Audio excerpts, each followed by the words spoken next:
Good morning. Good morning. Good morning. How are you doing this beautiful morning? Today's date is the 18th of November, 2024.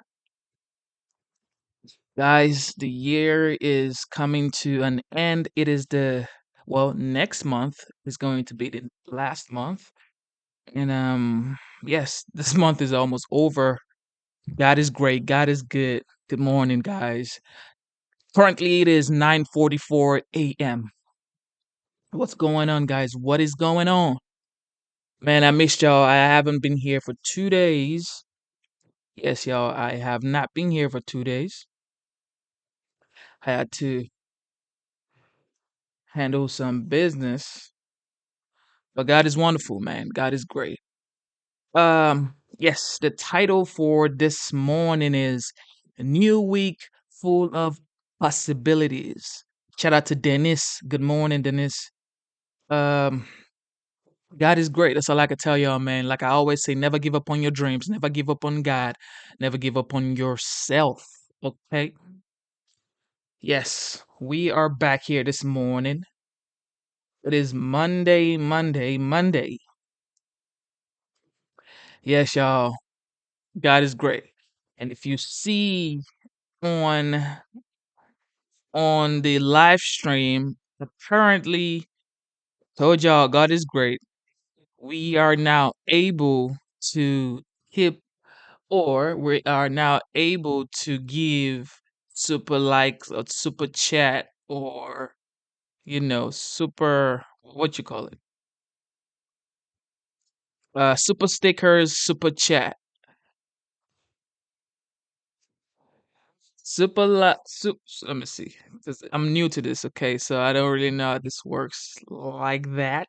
Okay, I'm just thankful to God that this opportunity came up for me this morning, and I'm so grateful for you guys for keeping up with me, staying here while we have been up and running on the live show. You know what time it is. It is your boy Genesis. So yes, we can now give super stickers and super chat. Okay. Shout out to YouTube. Shout out to you guys. Without you guys, there is no live stream. Okay.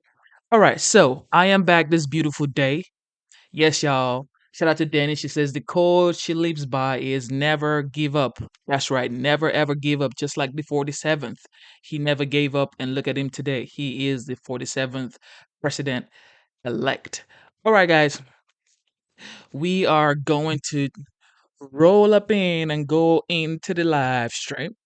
All right. So a lot of things have happened since 2 days now that I haven't been on the live show. So let's go straight to the point. All right, so Vivek and Elon obviously have been appointed as Doge, which is the Department of Government Efficiency, and both of them have been up and running, and they've been, you know, uncovering some information that we didn't know about, but apparently it doesn't seem like they have officially started.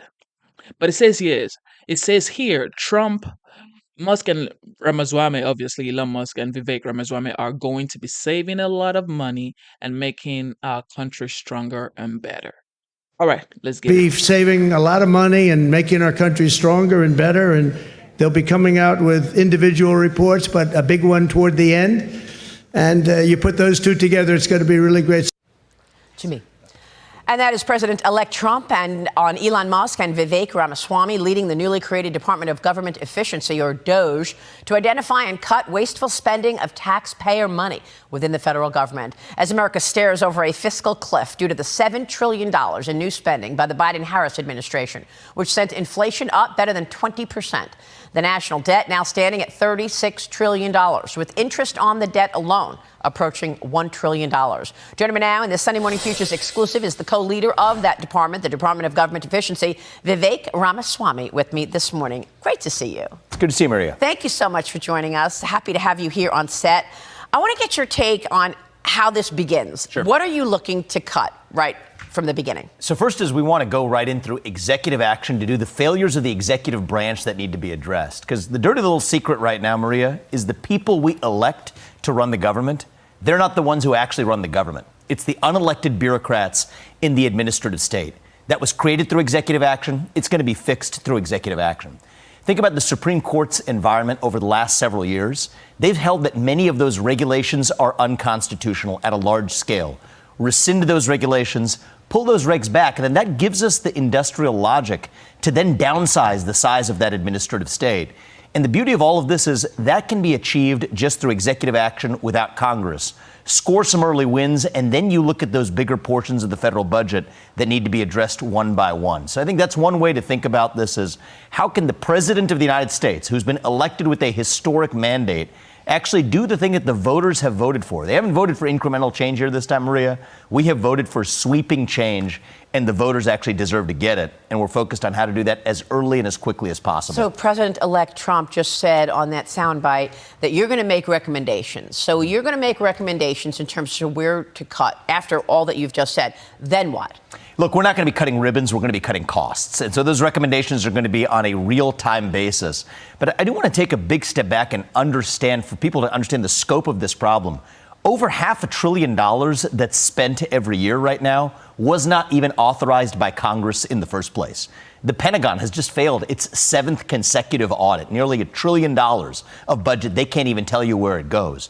So I think part of this is exposing for the public the extent of that rot and waste, but then to take steps first through executive action and then laying the groundwork for broader change through legislation as well to rein in that deficit, to rein in that budget. And more crucially, Maria, I know we're talking about this in terms of efficiency, but there's something deeper going on here. This is about restoring self-governance and accountability in America as well. Elected leaders, if they make the wrong decisions, voters have a great choice. You can vote them out and remove them. Most of the people making these decisions, from healthcare to the Department of Defense, are failing on effectiveness because they have no accountability. Historically, it's been the view of many scholars to say that those people could not even be fired. Now we take a different view with the environment the Supreme Court has given us in recent years, and we're going to use that in a pretty extensive way, Maria, to move quickly. You're going to have pushback, not just from the left. You may have pushback from those very people who are running those departments, running those agencies. They want as many people as they want in there. You're going to want to fire people. Yeah. So how are you going to deal with that? You're also perhaps looking at pushback from Congress. How are you going to deal with Congress? How are you going to deal with having Congress need to change the law? Well, look, the beauty of this is I think we have a lot of allies in Congress who have their heart in the right place. But what we've learned is over the last 40 years, even conservatives, we've talked a big game for 40 years about cutting the federal government, about reducing the scope of the federal government. Politicians haven't been able to do it. And so Elon and I, we're not politicians. We're businessmen. We're coming at it from the outside. Sometimes if you go inside, you become native to the system. So President Trump, I applaud him for his creativity and his open-mindedness to setting this up for success in a way that hasn't happened before. But I come back to the principle. In the early months, score quick wins through executive action, show what can be done then, and then I think we will lay the groundwork for Congress to have to take meaningful steps in budget reductions for the future. A lot of these discussions we have are theoretical. Right? I have to cut different entitlement programs or whatever. Let's start with the fact that there is massive waste, fraud, and abuse right now. Federal contractors are really exploiting the federal government. You could take haircuts across the board, and they would be no worse off for it. And it's not just about cutting cost, but increasing effectiveness from defense to healthcare. A lot of that is a failure of the administrative state itself, Maria, that rests under the executive branch. And I'm optimistic. It's part of why we've set an end date on this. Our work is done by July 4th, 2026. Unlike every other government project, we don't want this one to last. We want to go in, fix the problem, dissolve and move on, and set an example for how our federal government should run. I love that. But again, you are going to face pushback from within. Sure. And you are going to have to make this so compelling that you get the support, congressional support. So how do you do that? Well, look, I think the public is on our side. Most of the public understands their taxpayer dollars are not being well spent. They want to hold these decision makers accountable, and they're not able to. These congressmen are responsive to the people.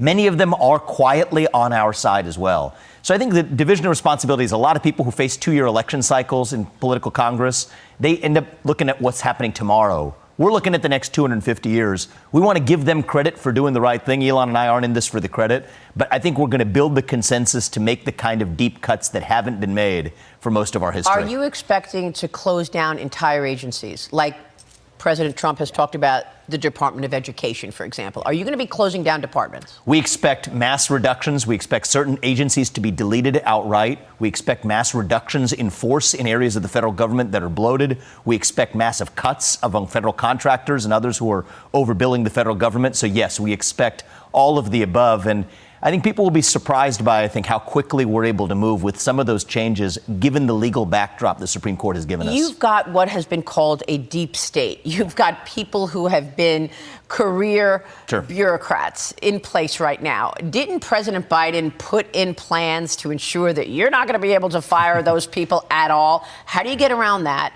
And, I asked Joni Ernst, are you for term limits? She says, yes, I am for term limits, as long as the people around me are also for term limits. Mm-hmm. That's not in place right now. So how do you get rid of those people who are dug in? Well, a lot of what's happened is President Biden has made a lot of changes trying to entrench the administrative state. The Supreme Court has slapped them on the wrists numerous times. So we're working with a legal landscape here that is historic. You think about a president of the United States like Donald Trump, elected with the mandate he's been given, both chambers of Congress belonging to Republicans, a 6-3 conservative majority in the Supreme Court. Maria, if we don't downsize the federal government now, it's never going to happen in the future as well. So this is a historic opportunity. We're not actually going to squander this, but I think part of the key is to move quickly, to move effectively. I think that mass deregulation that I talked about earlier, that gives us the industrial logic to then make cuts to that bureaucracy, and moving quickly is our objective. Have you thought about moving some of these departments or agencies out of Washington? It's funny you bring up this point. Yes is the answer, but here's why. They'll say, well, what happens to the people who live in Washington, D.C.? Here's the dirty little secret in the federal bureaucracy today. Most people don't even show up to work. So if you require most of those federal bureaucrats to just say, like normal working Americans, you come to work 5 days a week, a lot of them won't want to do that. And by the way, that creates a logic for many of those agencies being outside of D.C. in the first place. So these are, again, examples. It's a great point you just brought up. So would you sweeping move, changes we're able to make quickly. You could move the Energy Department to Texas or to Pennsylvania. You could move agriculture somewhere else. Is that what you're thinking? Well, look, I think that, yes, absolutely. But I think even bigger picture than that, many of these agencies should be downsized wherever they are. And for whatever does remain, move many of them out to be where they're more accountable to the people. And by the way, if you have many voluntary reductions in force of the workforce in the federal government along the way, great. That's a good side effect of those policies as well. And so our goal is not to be cruel, by the way, to the individual federal employees. Most of them, I do want to say this, are individually good people, and we want to be compassionate and generous in how we handle this transition. But the real issue is there's just too many of them. We don't need 4 million, and we shouldn't have 4 million civil servants who can't be elected, or aren't even elected or can't be removed from their positions. It's anti-democratic. Real quick, we got to jump, but when you look from 30,000 feet, I know you're just getting into this now. Which agency or department is the most bloated, would you say? It's a tough competition. It's across the administrative state. I mean, President Trump's talked extensively about areas like the Department of Education. Obviously, those kinds of agencies shouldn't even exist and should be returned to the states. But it's a culture, Maria, that's pervaded the entire federal government of hiring people who have no accountability to everyday Americans. And I think that's what's going to change when you take this new effort at DOGE, at the Department of Government Efficiency. It's about efficiency as much as it is about restoring accountability. And this time, actions are going to speak louder than words. And I'm excited to get started in January. I love all of this, Vivek. I really. Obviously, Vivek Ramaswamy is definitely a businessman. And according to Google, this man has over $1 billion in net worth. So this is a competent person. Him and Elon Musk. Obviously, Elon Musk is a treasure to the world. He's been saving the environment for a long time.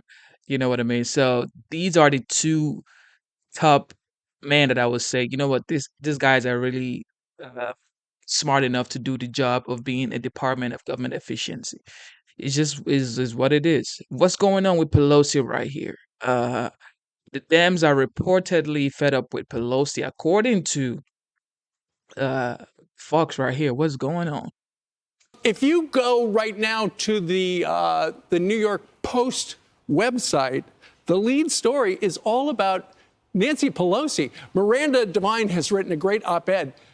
Nancy Pelosi is finished. No one deserves more blame for the Dems' $1 billion electoral collapse than her. Keep in mind, she's the one who stabbed Joe Biden in the chest, and essentially he had to walk the plank. So she is the reason Kamala Harris was the nominee, and she is the reason, according to so many people, that they really stunk up the place this election. Pelosi told the New York Times that President Biden should have dropped his re-election bid earlier, and that if he had, Democrats might have had the opportunity to run an open primary. And that led to this headline. Axios headline says, "Scoop: House Dems sick of Pelosi." And one senior House Democrat that was interviewed says, quote, "She needs to take a seat." Yeah. Right. By the way, how disrespectful it is for the sitting speaker. Keem Jeffries, he's the one who should be front and center. He's the one who should be giving explanations, excuses, and setting up a mission. And he said that a member of the Congressional Black Caucus said this: "I don't think Pelosi, is being respectful of him, Jeffries." Now, Jeffries was asked that specifically on Sunday on Meet the Press. Listen. Very quickly, though, do you think she's undermining your leadership with her public pronouncements? No. Okay, that was quick. One of the arguments that Nancy Pelosi made is that President Biden should have gotten out of the race sooner. Do you believe he should have dropped out sooner? I think that President Biden will go down in history as one of the most consequential presidents of all time, and I was thankful for all of the work that we were able to do together. He did make the decision. It was a selfless decision to pass the torch to Vice President Kamala Harris. I think she ran with it and did the best job that she could under incredibly challenging circumstances in a little over 100 days. She came close, but we fell short. Telling the truth, because Joe Biden said it would take God Almighty to pull him out of the race. And then he went on a 2-week rally binge, as well as doing about 4 network interviews.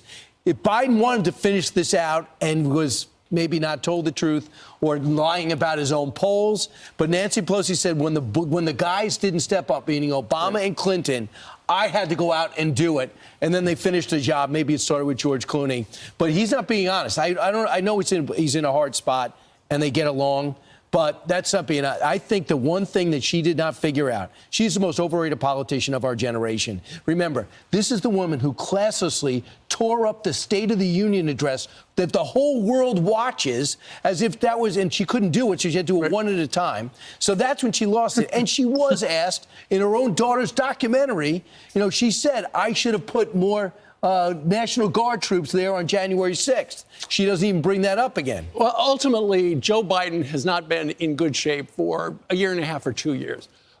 He should have stepped aside for the country. And she knew. And now for the party. And she and other top Democrats saw him with their own 2 eyes and let this happen. And then eventually she stabbed him in the chest, as I said a moment ago. But it was too late. And she wanted an open primary. I think she knew in her heart of hearts that Kamala Harris wasn't the right one for the job. Right. Well, you would have to have.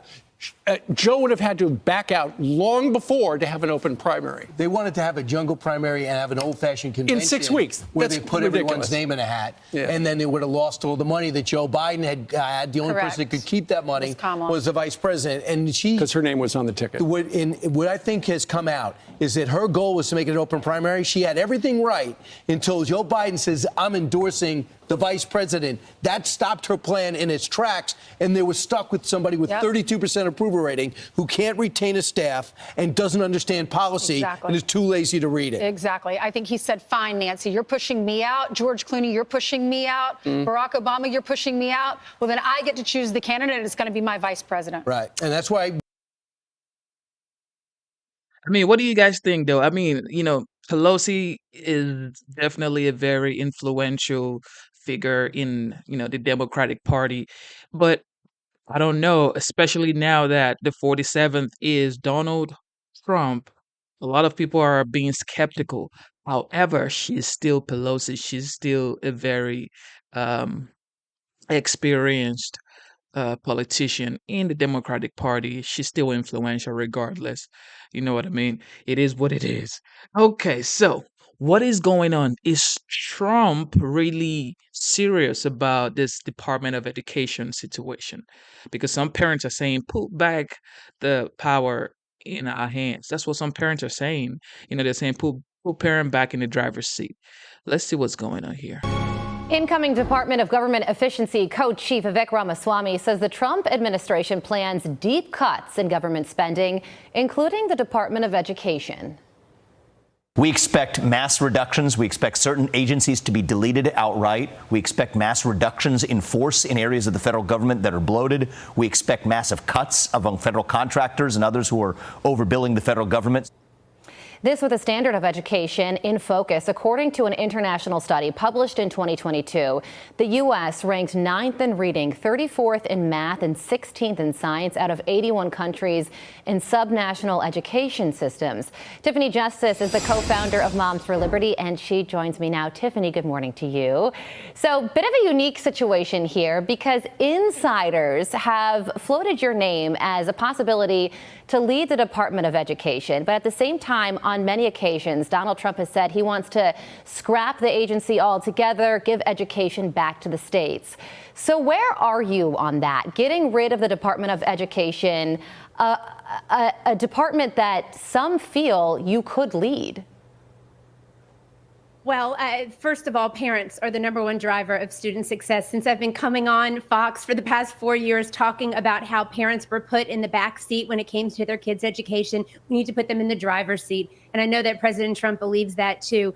Ultimately, I believe the Department of Education should be shut down. Absolutely. Since it was created, we have only seen plummeting achievement scores, teachers' unions having more influence in our kids' education, and more global interference in our kids' education. It's no coincidence the fact that kids in Kenya are learning the same type of comprehensive sex education curriculum that they are in New Jersey. So we absolutely need to stop the waste at the Federal Department of Education and put parents, again, back in the driver's seat. Local control is the most important thing, Carly, when it comes to education. That's so interesting. Well, it's not impossible, but Trump's political path to abolishing the Department of Education is narrow, and many believe it would take 60 votes out of the Senate, which might not happen, probably would not. So if that doesn't happen, how do you think Donald Trump can improve the department if it stands? Well, President Trump's been very clear about the fact that he wants to get rid of DEI. He wants to abolish critical race theory. He wants to stop the transgender insanity in our schools. We want to get back to common sense governance in the United States of America. We want more school choice. Parents have the fundamental right to direct the education of their children. They should have transparency into what their children are learning in school and ultimately have the choice as to where their child is educated. So President Trump is a really smart guy. He's made amazing picks so far in his cabinet. I have no doubt that he will find many ways to accomplish the things that he has promised the American people that he will do. I mean, I just read the stats, 9th in reading, 34th in math, and 16th in science out of 81 countries. You think about America, it's the #1 superpower in the world, which means that we should have the best education system out of all the countries, and that's not happening. Why is that? And also, how do you fix that? For parents out there who are watching saying, I just want my child to get a good education and learn how to read, learn how to do math and science, and my school is failing. I mean, what would you tell them?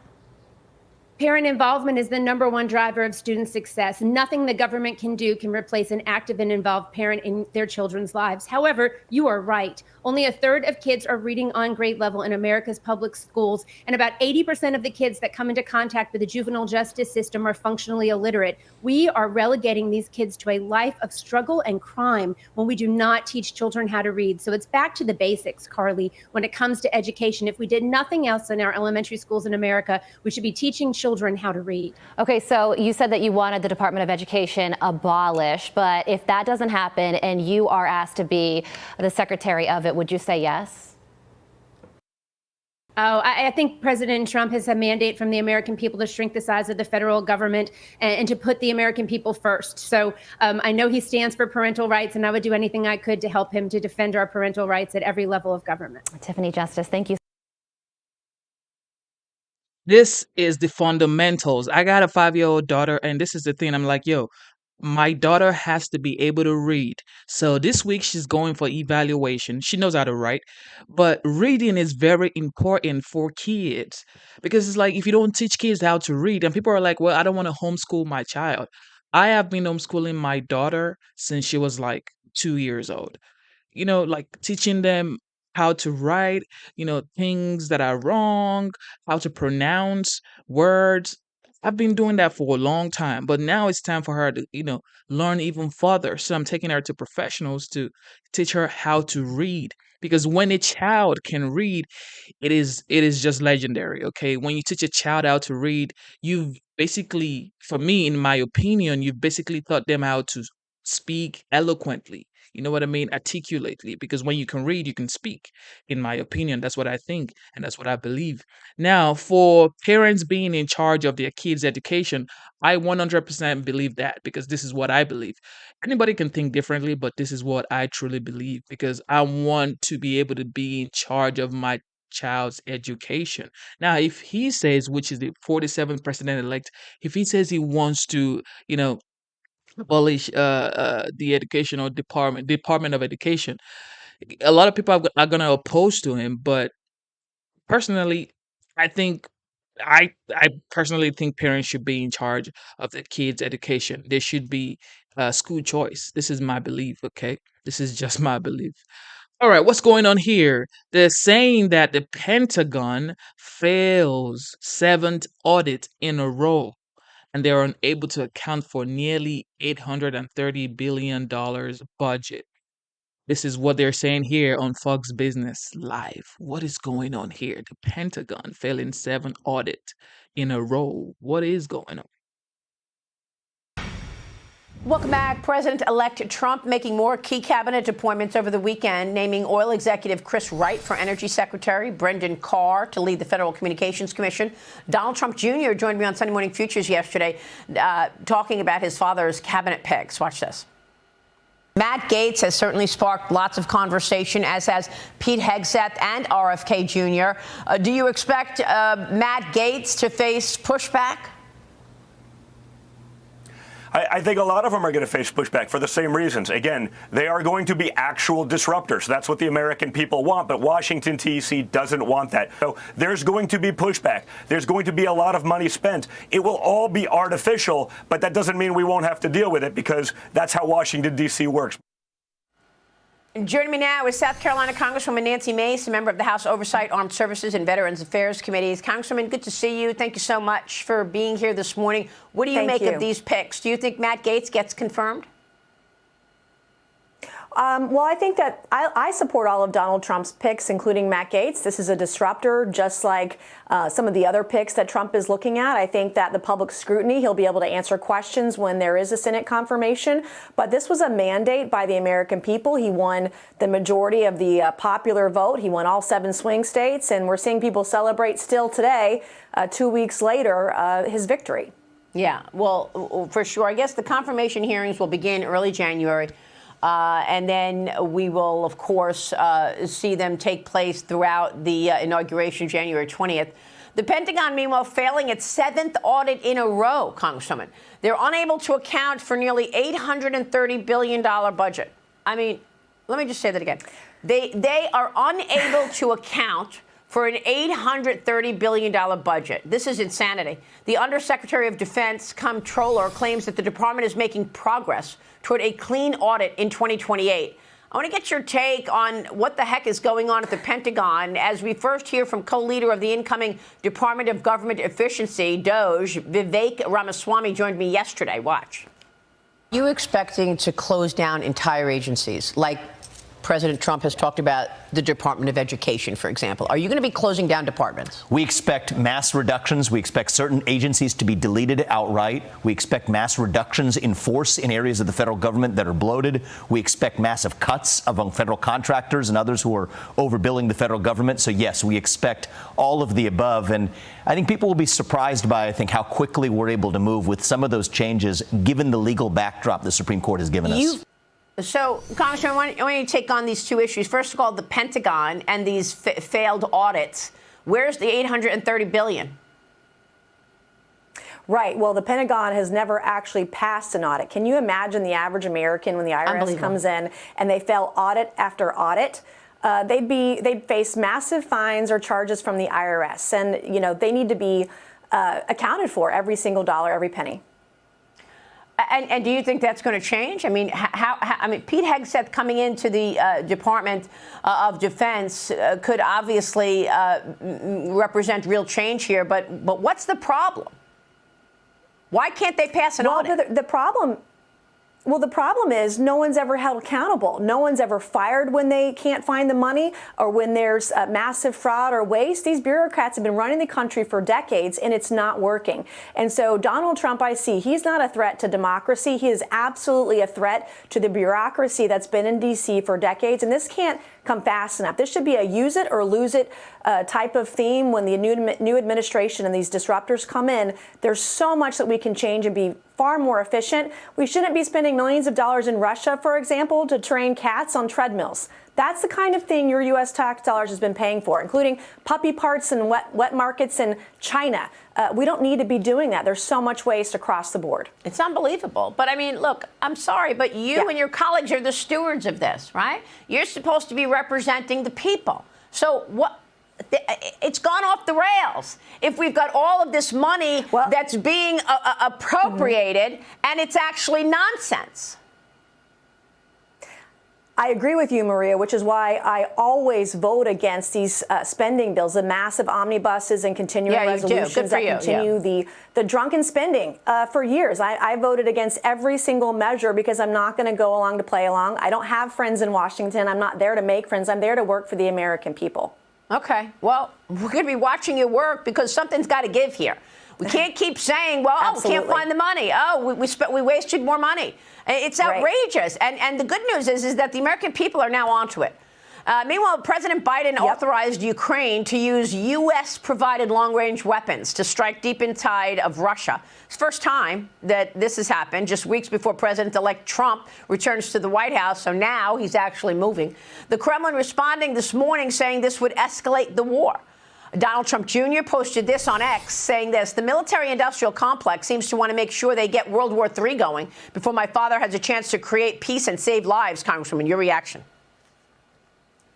Well, I am deeply concerned about Trump's ability to diffuse a situation with his inauguration just weeks away here. The policy change just in the last few weeks of the year is concerning, but obviously we also want Ukraine to win, and there has to be a balance here. We'll see what the next few weeks, what happens in the next few weeks with this new policy. But do you agree what Don Jr. is saying, that it's basically look at all of this like the fire is escalating? Trump is inheriting a Mideast on fire. Yes, Trump is inheriting many conflicts overseas, to include Hamas vis-a-vis Israel, the Houthis, Hezbollah. Trump has said that he wants peace in Ukraine and wants to negotiate that peace deal. And what this will do is escalate, I do believe, over the next few weeks, escalate tensions overseas. No one wants World War III. We all want peace. This stuff has to end. But also the policy of Biden changing this at the last minute is deeply concerning for me. And I have questions as we go into the next couple of weeks on House Armed Services. I have a lot of questions on what's happening overseas and how our U.S. military assets are going to be utilized right in the days before Trump is sworn into office. What do you believe to be the priority of the 119th Congress? Well, I hope that the priority of the 119th Congress is putting the American people first. That is inflation and spending, illegal immigration and border security, but also women's issues. I represent a district where I won 4 years ago by 1 point. I overwhelmingly won this year by 17 points because I've been talking about and legislating on the issues that the majority of voters care about in my swing district. And that should be the priority of the next Congress. We'll see if we can deliver. It's going to take a lot of work and a lot of tough decisions and people needing to have the backbone to make really tough decisions and tough votes to do right by the American people and put them first and put Donald Trump's agenda first. That's what this is about. It was a mandate. Do you expect his nominees to pass muster with the Senate? I don't. Actually, and this is what, I'm deeply concerned about his disruptors being able to get confirmation vis-a-vis the Senate. This is what he wants. It's what the American people wants. I want to see transformational change in the future of this country. We got to walk ourselves back off this cliff that we're jumping off of with the Biden-Harris administration. But I'm deeply concerned that Washington will do what it always does, is put the same people in place, keep the bureaucrats in power, and not do right by the American people. And I'll be there, standing in the brink, making sure everybody knows what's really going on in Washington and exposing it every step of the way. All right, Congressman, we'll be watching your work. Congratulations to you. Thank you for tuning into the live stream. You know what time it is. This is just amazing. The Republicans to control the House, Senate, and presidency. This is like jackpot for the 47th president-elect because now he can pass as much as he wants. And like you've been listening to the American people and the media, they've been saying he was elected based on a mandate and the things that he said he wants to do, which is the border, foreign policies, the economy. Man, this is going to be a very interesting 4 years to come. All right. So, of course, the GOP leader, Mike Johnson, has a conversation with Jake Tapper on Matt Gaetz, telling you this is just on another level. Let's listen on CNN right now. Let's get it. Let's turn now to the fact that one of your now former members, former Congressman Matt Gaetz of Florida, has been nominated for U.S. Attorney General. Gaetz, as you know, had been facing a House Ethics Committee investigation over numerous allegations, including one that he had sex with a 17-year-old. We should note that Gaetz denies that allegation. On Wednesday, you said this about the House Ethics Committee's investigation. The Speaker of the House is not involved in that, can't be involved in that, so I'm not really the person probably to answer that question. But on Friday, you did want something to do with it. You said the House Ethics Committee report should not be released. In between those two comments, you did speak with President-elect Trump. Did he encourage you to change your position and to squash the House Ethics Committee report from being released? No, he did not. The president and I have literally not discussed one word about the ethics report, not once. And I've been with him quite a bit this week between Washington and Mar-a-Lago. And last night in Madison Square Garden. But this is what I'll tell you about that. What I said is entirely consistent. The Speaker of the House is not involved in ethics committee work, can't be, shouldn't be, because the Speaker can't put a thumb on the scale or have anything to do with that. So I have no idea what the contents of this report would be. I didn't even know about it, Jake, until the middle of this week when it was announced in the press. What I have said with regard to the report is that it should not come out. And why? Because Matt Gaetz resigned from Congress. He is no longer a member. There's a very important protocol and tradition and rule that we maintain that the House Ethics Committee's jurisdiction does not extend to non-members of Congress. I think that would be a Pandora's box. I don't think we want the House Ethics Committee using all of its vast resources and powers to go after private citizens. And that's what Matt Gaetz is now. He is no longer a member of Congress. So I think that's a really important guardrail for the institution, and that's what I was speaking to in those sound bites. The House Ethics Committee in the past has released reports of individuals who resigned from Congress, Congressman Bonner, Congressman Lukens. The House Ethics Committee, after the resignation of Mark Foley, even began an investigation and then released a report. So it's not unprecedented, and there are a number of Senate Republicans. I mean, this report's already done. It's not a question of continuing it. It's finished. There are a number of Senate Republicans who want to see it. They say it's important to their advice and consent role. Take a listen. I think there should not be any limitation on the Senate Judiciary Committee's investigation, including whatever the House Ethics Committee has generated. And we should have access to it one way or another based on the way that we do all of these nominations. Don't the American people, and more importantly, don't the people who are going to be voting on Matt Gaetz's confirmation to be the top law enforcement officer of the United States, don't they have a right to see that report that has been paid for by taxpayer dollars? Two important points here, Jake. Number one, my understanding is that the report is not finished. It's in a rough draft form, was not yet ready to be released. And since Matt Gaetz left the Congress, I don't think it's appropriate to do so. There have been, I understand, I think 2 exceptions to the rule over the whole history of Congress and the history of the Ethics Committee. But I wasn't the Speaker at that time. I'm the Speaker now. The Speaker does not have the authority to stop the release of a report by the Ethics Committee, but I've just simply said what I believe is an obvious point, that we don't want to go down that road. I don't think you want the House Ethics Committee investigating Jake Tapper or any other private citizen. You're not a member of the institution. There's a reason that it is limited in its scope and jurisdiction. The Senate has a role, the advice and consents role under the Constitution, and they'll perform it. They'll have a rigorous review and vetting process in the Senate, but they don't need to rely upon a report are a draft report, a rough draft report that was prepared by the Ethics Committee for its very limited purposes. So beyond the question of whether or not Congressman Gaetz broke the law, and certainly there's a presumption of innocence for anyone, a lot of House Republicans, your colleagues, the people you lead, have real issues with Matt Gaetz as somebody to lead the U.S. Justice Department. I'm sure you've heard them, because I've heard them. I want you to take a listen to now Senator, former House member, Markwayne Mullin of Oklahoma, talking to our Manu Raju months ago about Matt Gaetz.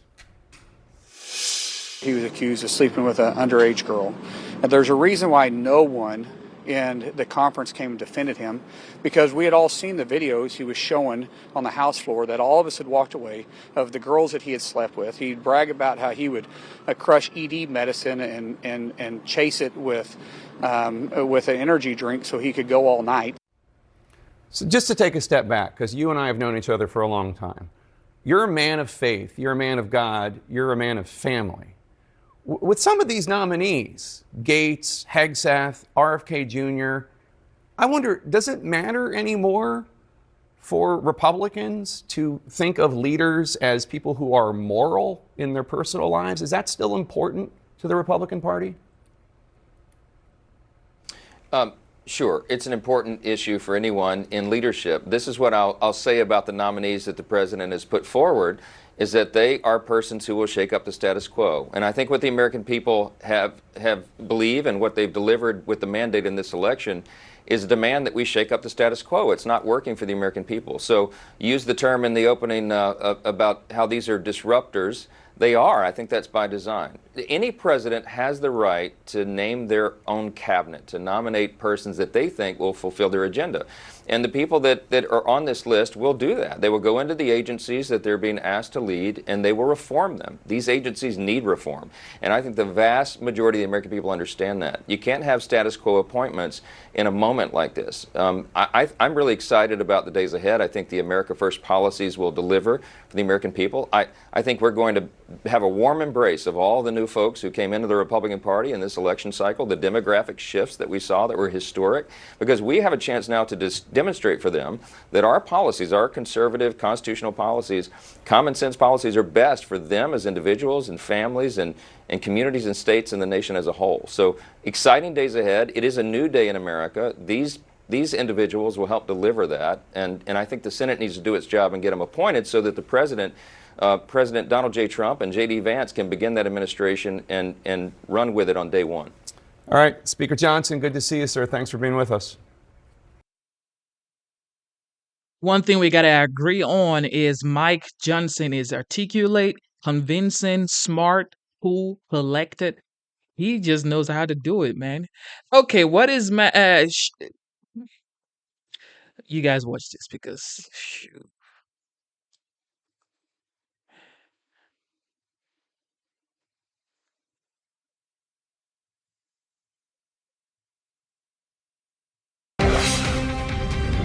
Welcome back to State of the Union. I'm Jake Tapper. Donald Trump, the president-elect, has called our next guest, quote, the enemy within, raising questions about whether he might be targeted under a second Trump administration by law enforcement or whatever. Joining us now exclusively, Senator-elect Adam Schiff of California. Senator-elect, congrats on your win. Did Steve Garvey call you to concede? He did. Yeah, he was very gracious about it. Maybe you can get an autographed ball or something. He's still a Dodger great. You heard what Speaker Johnson said about Matt Gaetz. What do you think? I think he's not only unqualified, he is really disqualified. Are we really going to have an attorney general who there's credible allegations he was involved in child sex trafficking, potential illicit drug use, obstruction of investigation, who has no experience serving in the Justice Department, only being investigated by it? But Jake, I think the whole point with these nominees, several of them, is their unqualification, is their affirmative disqualification.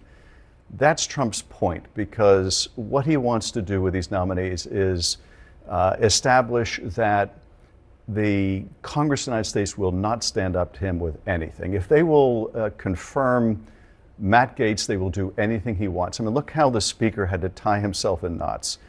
A couple days ago saying the Speaker effectively should stay out of this, there are important reasons for that, and then getting involved in this, reversing himself. tying himself into a pretzel to placate Donald Trump. And if the Senate should decide to confirm without seeing this ethics report or to allow recess appointments, essentially the Senate is saying we're going to abdicate our responsibility for advice and consent. This is not why people voted for Donald Trump. They voted for him to reduce prices. I talked to people up and down the state of California. The economy was the central issue. They want someone who's going to address the cost of housing and the cost of childcare and the cost of food and gas. They didn't vote for this kind of retribution destruction tour that the president seems now engaged in. During his campaign, President-elect Trump repeatedly called you the enemy from within, you and Speaker Pelosi specifically. And he said this about his enemies from within. Take a listen. I think the bigger problem are the people from within. We have some very bad people. We have some sick people, radical left lunatics. And I think they're and it should be very easily handled by, if necessary, by National Guard, or if really necessary, by the military, because they can't let that happen. Do you think that he was talking about using the military against you? And how concerned are you about retribution? Clearly, that's what he was talking about. Would he go to that length with the military, essentially fulfill some kind of a unconstitutional order? I would hope the military would have more independence than that. Historically, the military has stood up to civilian authority where civilian authority has suggested, as in his first administration, unconstitutional acts. Look, I'm not going to be intimidated by anything he says, by anything he does. If I was, I wouldn't be on your show. I'm going to do my responsibility in the Senate. Californians are expecting me, first and foremost, to try to work and get things done, work across the aisle. Where the president wants to fight prices, I will work with him. But where the president wants to engage in unconstitutional abuses of power, just as he did in the first administration, I will defend our state. I will defend the rights and freedom of the American people. So, yeah, that's what he said. That's what he may try to do, but I'm not going to be intimidated. I'm looking at these nominees, Tulsi Gabbard to be Director of National Intelligence, possibly Kash Patel to be head of the FBI, Gaetz at DOJ, RFK Jr. at HHS, and others. And obviously, he is bringing a group of people to disrupt. I mean, that is what Speaker Johnson said. And I'm wondering about how much anybody in Washington is being introspective at all about why there is this kind of opening for disruptors, if not necessarily these individuals. You were censured in the House last year for, in their view, holding positions of power during the Trump presidency as chairman of the House Intelligence Committee.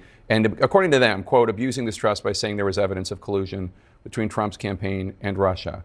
And I wonder if you are feeling at all introspective at all about that was, according to the Mueller report and according to your Republican colleagues, an overstatement. And I wonder if you think in any way you help set the table for these disruptors. You know, first of all, it wasn't an overstatement. There is evidence of collusion. The Trump campaign manager was meeting with Russian intelligence and giving them internal polling data, just to give you one example. And the Mueller report sets all this out. It does say, quote, the investigation did not establish that members of the Trump campaign conspired or coordinated with the Russian government in its election interference activities, which doesn't mean that he didn't, that there weren't meetings, but they didn't find evidence. Mueller says that too. He says the fact that we didn't find proof beyond a reasonable doubt doesn't mean there wasn't evidence of conspiracy or coordination. So, but look, that's not what people were voting on. People were voting on, is this. Thank you for tuning in to the live show. You know what time it is. Double tap your screen to get the likes up. Yes, y'all. Double tap your screen twice to give this video a like and subscribe to the channel. Shout out to Cooper. Shout out to Ivory Joe. Shout out to everybody on the live stream. Yellow Beard, God bless you. You know what time it is. This guy yes, sir. Let's get it. Improve the economy. Is he going to address inflation? And we didn't persuade the American people that we had a better answer to that question, that we had a better program, agenda, plan. And more than that, I think we failed to persuade the American people that in the voters' point of view, hey, that party, that candidate understands people like me. Mm-hmm. They're fighting for people like me. And that's on us. We're going to have to figure that out. I think that's what people were voting on more than anything else. And yeah, we're going to have to do the introspection to say, how do we meet this challenge? And, more broadly, Jake, and frankly, I think one of the reasons I was successful in California is I was out there talking about the economy. I was out there talking about what we need to do to bring down the cost of housing and bring down the cost of childcare, and going to places in the Central Valley, elsewhere, red parts of the state, being present, making the case, hey, I'm going to fight for you. I'm going to fight for you like any other part of California. We need to make that case all over rural America, that we understand what people are facing, that we respect them, that we're going to deliver for them. I think that's been missing. In my own campaign, that's what I tried to do. I think with some success is go to places they weren't expecting to see me, and when they did, because so many of them only know me from the kind of Fox News, attacks like the one you started out with and mentioned, they are surprised when actually you can relate to people like them and have so much in common and are going to fight for them. I think that's what we have to do. So do you think Democrats in the second Trump term, I'm not saying that anybody should acquiesce to any abuses of power, but do you think there need to be more focus on the public than on Trump tweet of day kind of thing? Well, I think we have to address, frankly, a structural problem with the economy that we have not significantly delivered on enough. And that is that it's just not working for millions of people. Yeah. And the problem is that, not that they're not working, unemployment is low. The problem today is that people are working and they still can't get by. And Some of them 2 or 3 jobs. Yeah. Exactly. And I think when people see the quality of life their parents had and say, that's better than what I have, and the future for my kids is even more in doubt, all too many will entertain any demagogue who comes along promising that they alone can fix it. So we're going to have to address these structural economic problems if we're going to not only become a majority again, but become a durable majority, which is what I want to see happen. Senator-elect Schiff, thanks again, and congratulations again on your race, a rare bright spot for Democrats in a... I mean, Adam Schiff, everybody has their reservation about him, but now the 47th president-elect is Donald Trump. We're going to see what's going to happen in his 4-year term. However, what is going on with Putin and Russia, Ukraine? What is going on here? And especially with the president giving approval to Ukraine in the use of long range, what is going on here? We better be careful now. This is my opinion. We better be careful. Shout out to the 47th. You better come in here and set things straight. We've been reporting on President Biden approving Ukraine's use of these long-range U.S. weapons inside of Russia. What do you think about that move? Well, it's the right decision. I'm just worried it's too little, too late. This should have happened 2 years ago, and it's emblematic of the sad reality that although the United States wasn't able to deter the Russian invasion, for this 2.5 years, Russia has largely deterred the United States and NATO from providing adequate assistance to Ukraine on a strategic basis. It's been one long public debate after another, going back to, shall we supply ATACMS to the Ukrainians at all? First it's no, then there's a debate, then there's yes. Should we supply the Ukrainians Abrams tanks? First it's no, then there's a long debate, then it's yes. Should we supply the Ukrainians with F-16s? First it's no, then there's a long debate, and it's yes. Now, can we allow the Ukrainians to use ATACMS inside Russia? After a long debate, now it's yes. But it's 2 months until Donald Trump is inaugurated, and I think there's little doubt what's going to happen here. Aid to Ukraine is most likely to diminish significantly, and it's, I think, the failure of the past 2.5 years to supply weapon systems on a strategic basis. It's a major contributing factor to the military gridlock we see now. Yeah, the timing of all of this is pretty specific. And as our Kevin Liptak was reporting it, really, he says, in the eyes of U.S. officials, comes at what they're thinking of as an inflection point.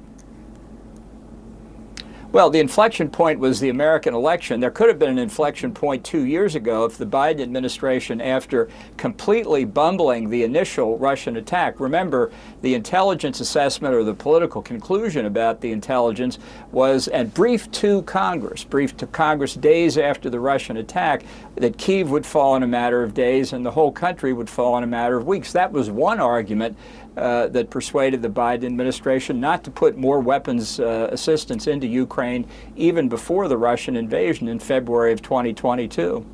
And I want to ask your opinion. Russian President Vladimir Putin has previously warned that allowing Ukraine to use these long-range weapons inside Russia would mean the NATO allies are directly at war with Russia, and that, quote, appropriate decisions would be made to those threats. We just heard Fred Pleitgen's reporting there about how they've changed the wording around their nuclear rules. Are you concerned about that piece of it? No, there are two aspects to this. Number one, this threat of a wider war. That's the phrase we've heard day after day after day in the last 2.5 years from the Biden administration. Could be conventional, could be nuclear. If it's a conventional threat, where's the Russian army that's going to provoke this wider war? And by the way, if it's so good and so extensive, why isn't it fighting in Ukraine in the first place, given the miserable performance of Russian combat arms so far? And as to the nuclear threat, look, that change in Russian doctrine was insignificant. We have never renounced the first use of nuclear weapons if we need to, and basically that's all they're saying.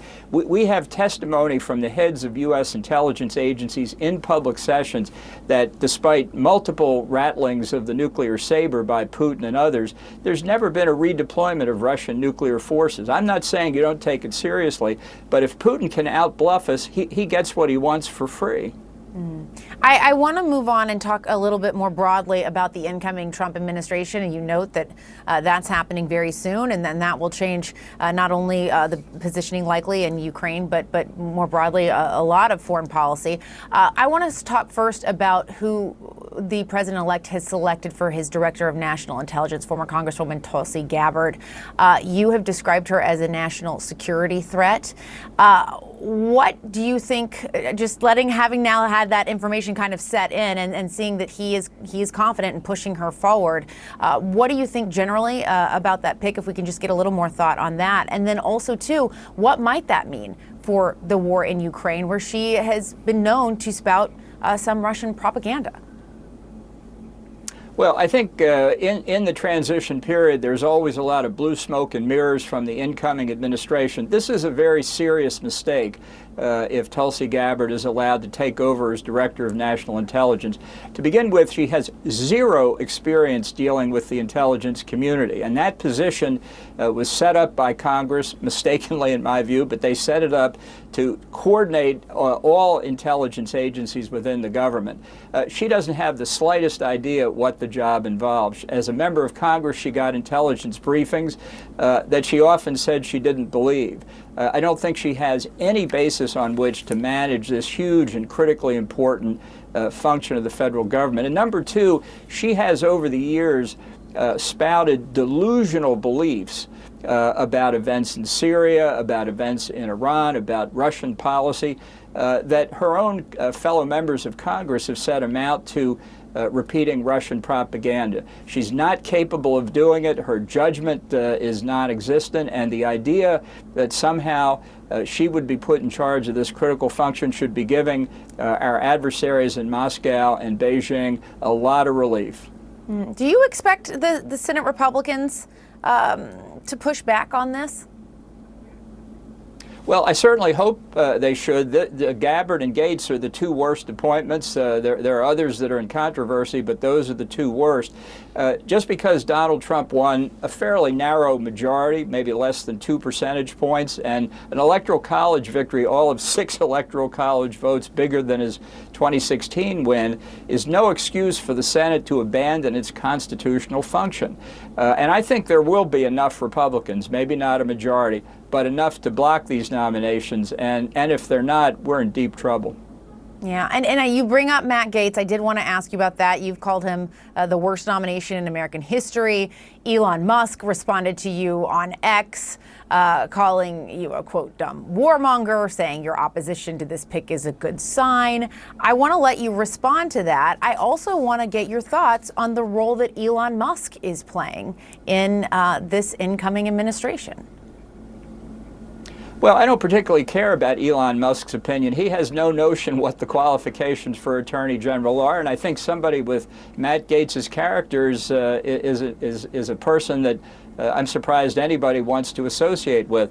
Look, Musk may have a big role here. It's not entirely clear what Trump is going to do with this Department of Government Efficiency. If we can save a couple $100 billion, I'd be delighted. We can spend it on the defense budget, which desperately needs an increase. In the meantime, I do believe that a sufficient number of Republican senators would say they will not abandon the separation of powers. They will see Gaetz as the threat that he is to the kind of professional Justice Department we want. If the complaint from Trump is the Department of Justice has been politicized by the Biden administration, then the remedy is depoliticize it. Matt Gaetz is exactly the opposite of that. He will make it worse, and I think could cause problems in the department it could take decades to repair.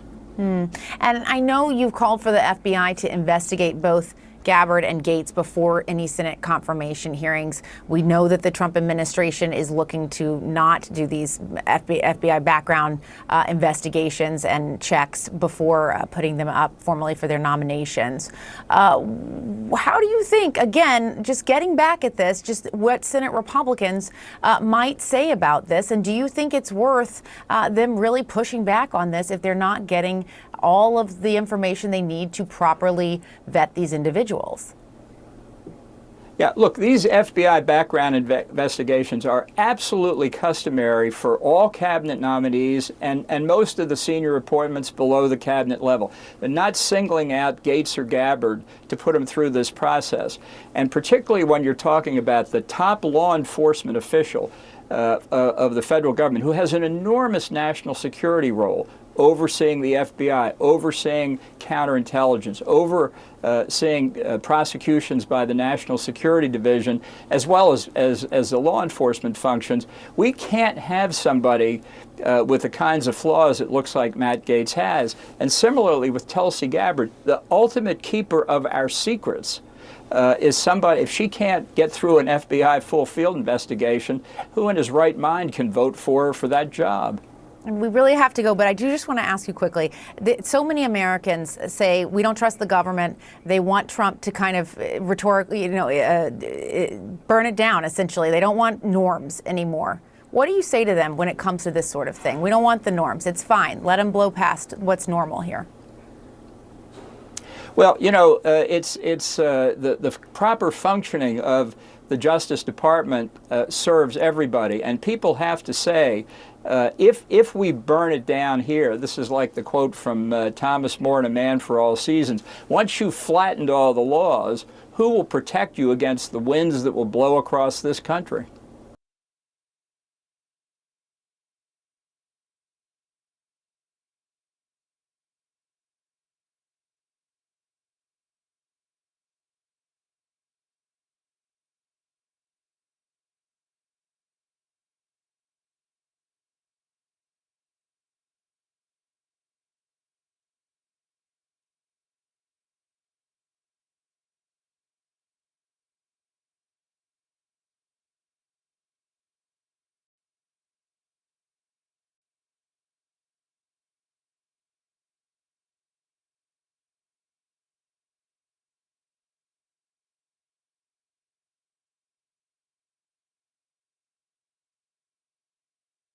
Oh, my mic was off. Oh, my mic was off, guys. My mic was off. I am absolutely sorry, okay? I am absolutely sorry. I'm making my daughter breakfast while I stream. Okay.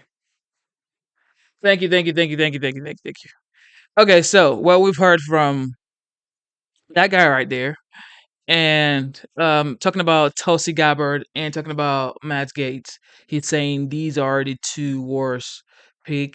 However, Tulsi Gabbard is a veteran and she is absolutely respected by all. It is just what it is. So everybody has their own opinions. However, you can't take away her service to the United States, and you can never take away the belief people have in her. And also Matt Gaetz. A lot of people respect Matt Gaetz because he's articulate, he's fearless, and he says what he believes. So I don't know how they're not going to be able to confirm both of them. This is just my opinion, okay? And we better be careful with this escalation going on in Russia and Ukraine, or between Russia and Ukraine. Who are struggling with manpower and weapons. Joining me now is the Heritage Foundation Vice President of National Security and Foreign Policy, Deputy National Security Advisor under Trump, and the author of the forthcoming book, The Battle for the Jewish State, How Israel and America Can Win. Victoria Coates back with us. Victoria, good to see you. Thank you so much for being here this morning. Thanks, Maria. Good to be with you. Before we get to Israel, I want to get your take on the conflict on Ukraine and Russia. President Trump has said many times this war will be over before I even take office.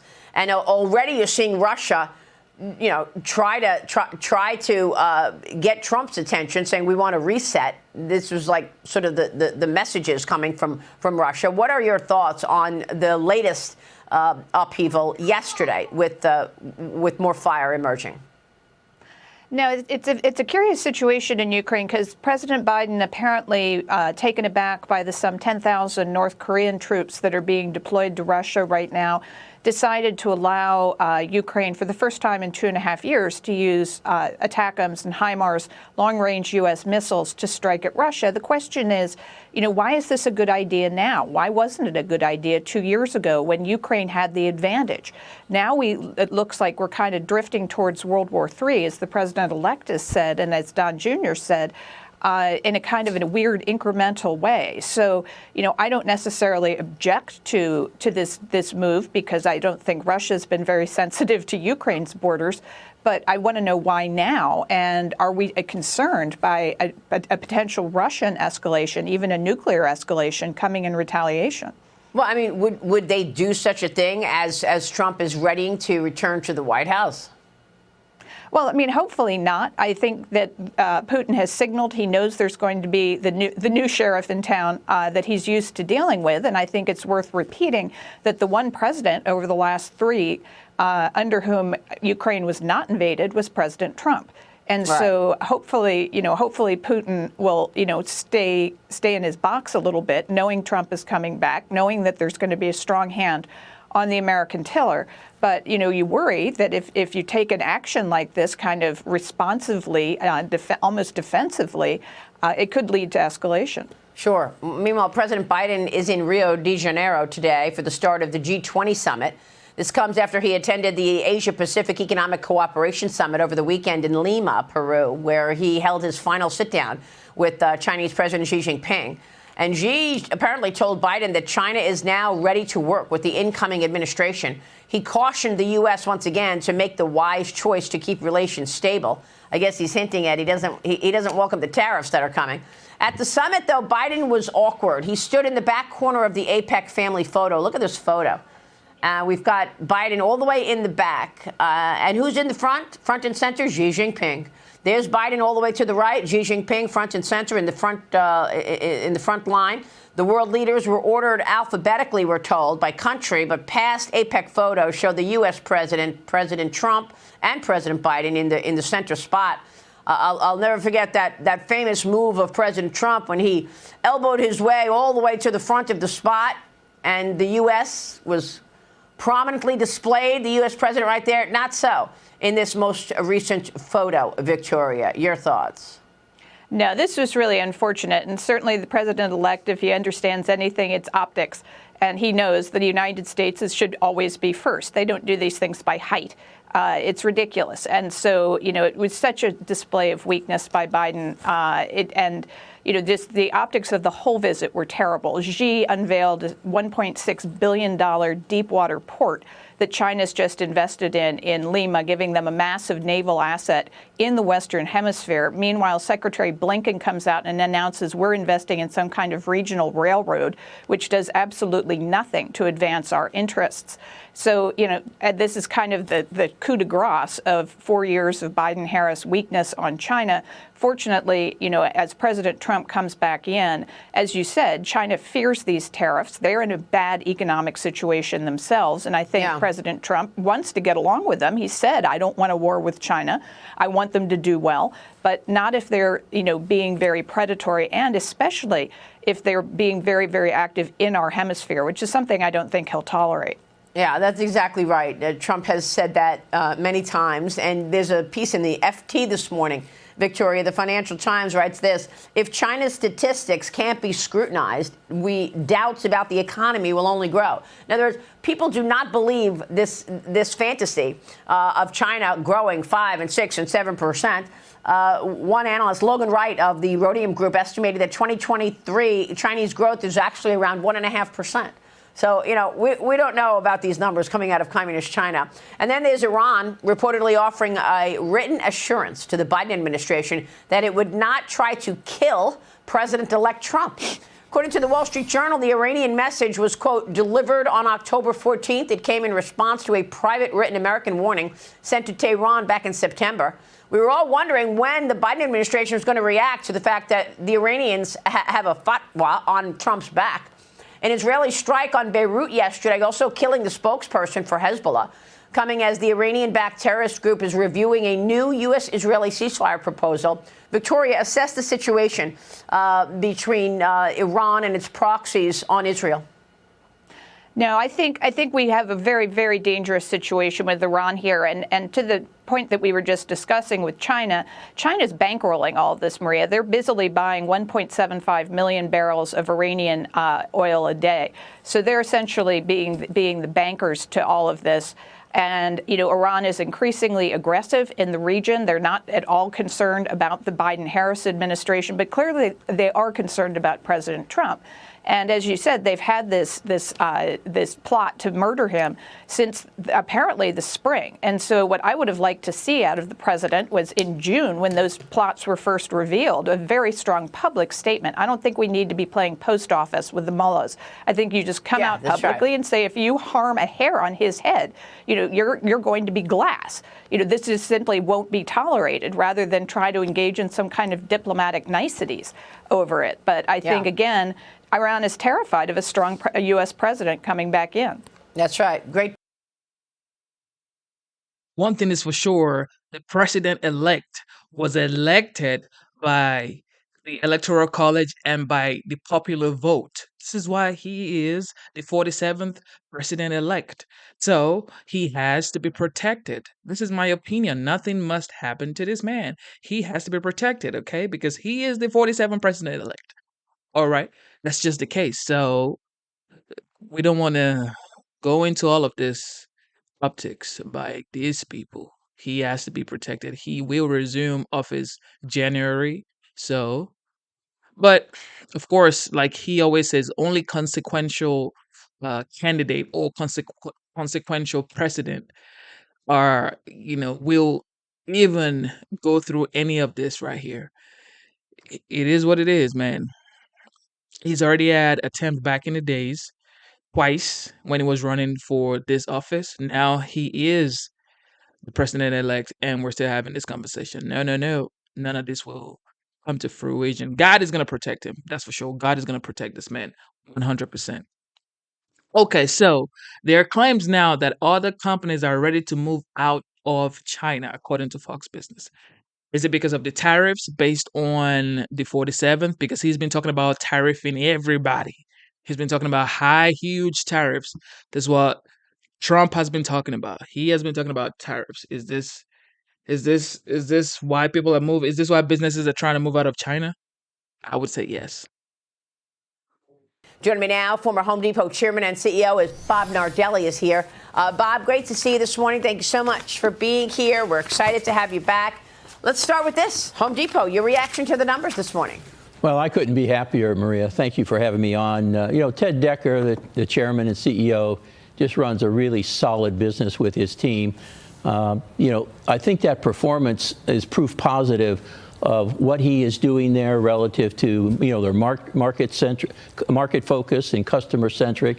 They do a great job in running those stores. They've got merchandise that really is playing to the customer today. The holiday season is always big now with Halloween and then coming up with Thanksgiving and Christmas. So I think the other thing that they've done extremely well, Maria, is that Ted and the team have balanced their portfolio between consumer and the contractor with the recent acquisition to really grow Home Depot supply. So I think the challenge he's overcoming right now with high interest rates is that the homeowner typically would invest for resale value. And now what he has to basically cater to is if it isn't broken, don't fix it. So it really shows, I think, the strength of Home Depot. The stock, again, another proof positive. You saw it hit an all-time high yesterday. It's up, you're showing at 416 right now. So they do a fantastic job, Maria. I couldn't be happier for Ted and the team. Well, I mean, Bob, the company is giving guidance showing a decline in comp store sales. Home Depot expecting full-year comp store sales to be down 2.5%. What is your sense of the macro story? This is a company that gives us a great window into the consumer, but they're expecting comp store sales to fall 2.5% in the full year, Bob. Yeah. Does that trouble you? What does that tell us about the consumer? Well, that tells you, again, the market-back focus that I mentioned, Maria. It's, during COVID, it was really a boomer. If you think about the consumer today, they're really stretched. Credit card debt is high. And they've pulled back a little bit from investing. Again, as I said, they would invest in their home, improve the overall value, and then they would flip that home. But with interest rates so high, everybody has pulled back. Housing starts have pulled back. So I'm not surprised, but I'm not worried about the strength of Home Depot. It is a solid company, and Ted and the team will do extremely well. All right, Bob, let me broaden this out. Congress returns for 20 legislative days of this lame duck session. The Senate is back today. GOP members working to extend President-elect Trump's 2017 tax cuts. These are certainly among the priorities in terms of economic policy. Those tax cuts are set to expire the end of 2025. Republicans are prepping a fast-track budget process, allowing lawmakers to approve a bill with a simple majority. I'd like to get your take from a business sense about the regulatory framework. The Journal this morning writes this: Republicans' first tax cut challenge will be agreeing on the maximum deficit number. What do you want to see, Bob, as a businessman who's on so many boards and has your hand in so many different growth stories? What do you want to see out of economic policy out of this administration, particularly as it relates to regulations from the incoming Trump administration, Bob? Yeah. Well, again, I couldn't be more excited. And I'm currently attending the Global CEO Forum here in New York for Fortune. And again, the conversation there is very optimistic. There are still some naysayers, but if you look at, the quick start of this new administration and President Trump, I think bodes very well for business. If you think about, you mentioned the tax cut for the consumer, for the individual, but his comments about corporate tax, his comments about growth, his comments about, again, dismantling all of the bureaucracy that has taken place in this administration. I mean, a lot of what they talk about, Maria, in this administration is deceptively correct. They talk a lot about permits out there, but permits don't pump oil or gas. It's the number of rigs out there, and the number of rigs have been relatively flat. So I think he'll break through that issue. He'll break through, maybe repatriation of these offshore funds. I think he's going to be very positive about growth. He's going to be very protective. He's going to try to, again, reshore, onshore stuff out of China. Big discussion yesterday about the supply issue, basically superseding the domestic demand issue in China. So a lot of the companies I'm talking to and CEOs are already looking at how they're going to move out of China, either onshore back to the U.S. or reshore to another favorable country. All right, so China, certainly a big factor. I'm glad you're here this morning. I want to talk more about the regulatory framework, Bob. Can you identify one or two rules or regulations that you saw during the Harris-Biden administration that you believe will go away and unlock growth? Yeah. Well, certainly their mandate on EVs is yet another debacle. Yeah. And I think the issue there on EVs, I talked yesterday at the conference, there's a lot of similarities, I think, Maria, between EV and artificial intelligence, AI. They're both restricted by utilities and energy. And this is one of the things that President Trump will do. He will unlock the stranglehold we've had on energy in this country, which is desperately needed. The growth prospects for AI, you've seen it in the stock market, but again, it will be hampered, it will be hamstrung a little bit because of energy. The new data centers, they're looking for places to put that data center where there's energy. You look at 3 Mile Island opening again. I think these small mobile nuclear reactors will be the long-term solution for these data centers to support AI, Maria. All right, great commentary. Thank you for tuning in to the live show. You know what time it is. It is your boy, Genesis. Double tap the screen to give this video a like. We have 39 likes and we have over 700 people watching. So please, let's get the likes up. If you're wondering, how do I like this? Just double tap your screen twice and you would have given this video a like, or this stream a like, okay? Based on the reason why the 47th was elected, of course, the economy, of course, the border, of course, foreign policies. And he's promised to also reduce the electricity bill in every household by 50% in the first year. He has a lot of work to do, and everybody's just waiting on him to resume office. But people are already seeing his announcement as the 47th president-elect. We're already seeing the results. We're already seeing the impact. You know what I mean? So it's like people are feeling like they made the right choice. Okay, Matt Gaetz. People are predicting that his nomination will be withdrawn, according to CNN. Let's get it. Well, I would say in the case of Matt Gaetz, I bet they're going to have to withdraw his nomination. I think that's a bridge too far. No one should underestimate how much these House Republicans dislike him. I mean, dislike is actually, that's a dramatic understatement to use that term to describe how much they dislike him, the House Republicans. So I think he's got a problem. That ethics report that's looming, there's a good chance that might come out as well. And those reports are not pretty. I was chairman of that committee, and I can tell you, you don't resign from Congress if that report's going to be clean. It's not going to be clean. And there could be a referral in there, too, to the Department of Justice. That happens from time to time, plus sanctions of all sorts. Yeah, I also think, the Matt Gaetz of it all is so strange because these allegations have been out there. And I also think it's interesting that statement that they put out that we read, Mayor Garland's DOJ cleared Matt Gaetz. It is true, right? It's also true that Donald Trump's DOJ initiated this investigation. It seems to undermine Gaetz's own justification for wanting to wreck the Justice Department. They're not pursuing justice against him, apparently, and that's not a conspiracy. But he's been dealing with this for a really long time. And there's stuff underneath the surface, but obviously it hasn't come to charges. Well, it hasn't. He wasn't cleared. They just didn't bring charges. And the reason they didn't bring charges, not only has he been stuck with this for a few years, so have I. I've covered it for since 2021. I have a PhD in this, unfortunately. Is that there just wasn't enough credible evidence, and a lot of the witnesses had credibility problems. But the young woman who we believe gave this statement was among those who had credibility problems in the eyes of the Department of Justice. Specifically, if it's the woman who's known as KM. She had apparently encouraged this minor to sell herself on Seeking Arrangements, a dating website, and act in a prostitution fashion, knowing the young woman was underage. Therefore, this witness herself was, by her own admission, essentially guilty of sex trafficking a minor herself. That's the reason, in part, that DOJ never brought these charges. But even all of that is, whether it's true or proven or true or false. Problematic. It's problematic Deeply. that the guy who is being nominated to be at the Department of Justice has that in his record. And then we're also learning that the Trump transition team has tried to avoid or has avoided FBI background checks, which are typically standard for these kinds of positions. Why? I mean, presumably because they know that their candidates would fail them. Like, why else would you not vet them? Or why else would you not have this very standard security procedure go in place unless you thought that they were potentially going to fail the test, essentially?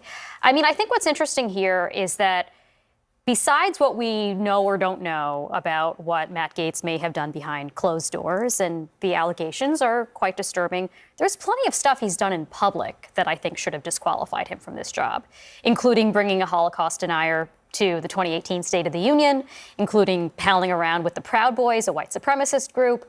There's plenty of stuff that was bad enough that you don't even need to get to the possibility of child sex trafficking, in my view. Well, if that was the case, then there's plenty of things that would have disqualified Donald Trump from ever being president of the United States again as well. I think that at the end of the day, there are also at least a couple of Congress members at this point who are also Holocaust deniers. The American voter has decided to take a very different path when it comes to what is acceptable and what is not in the past few years, a place that we had not seen them, in decades prior.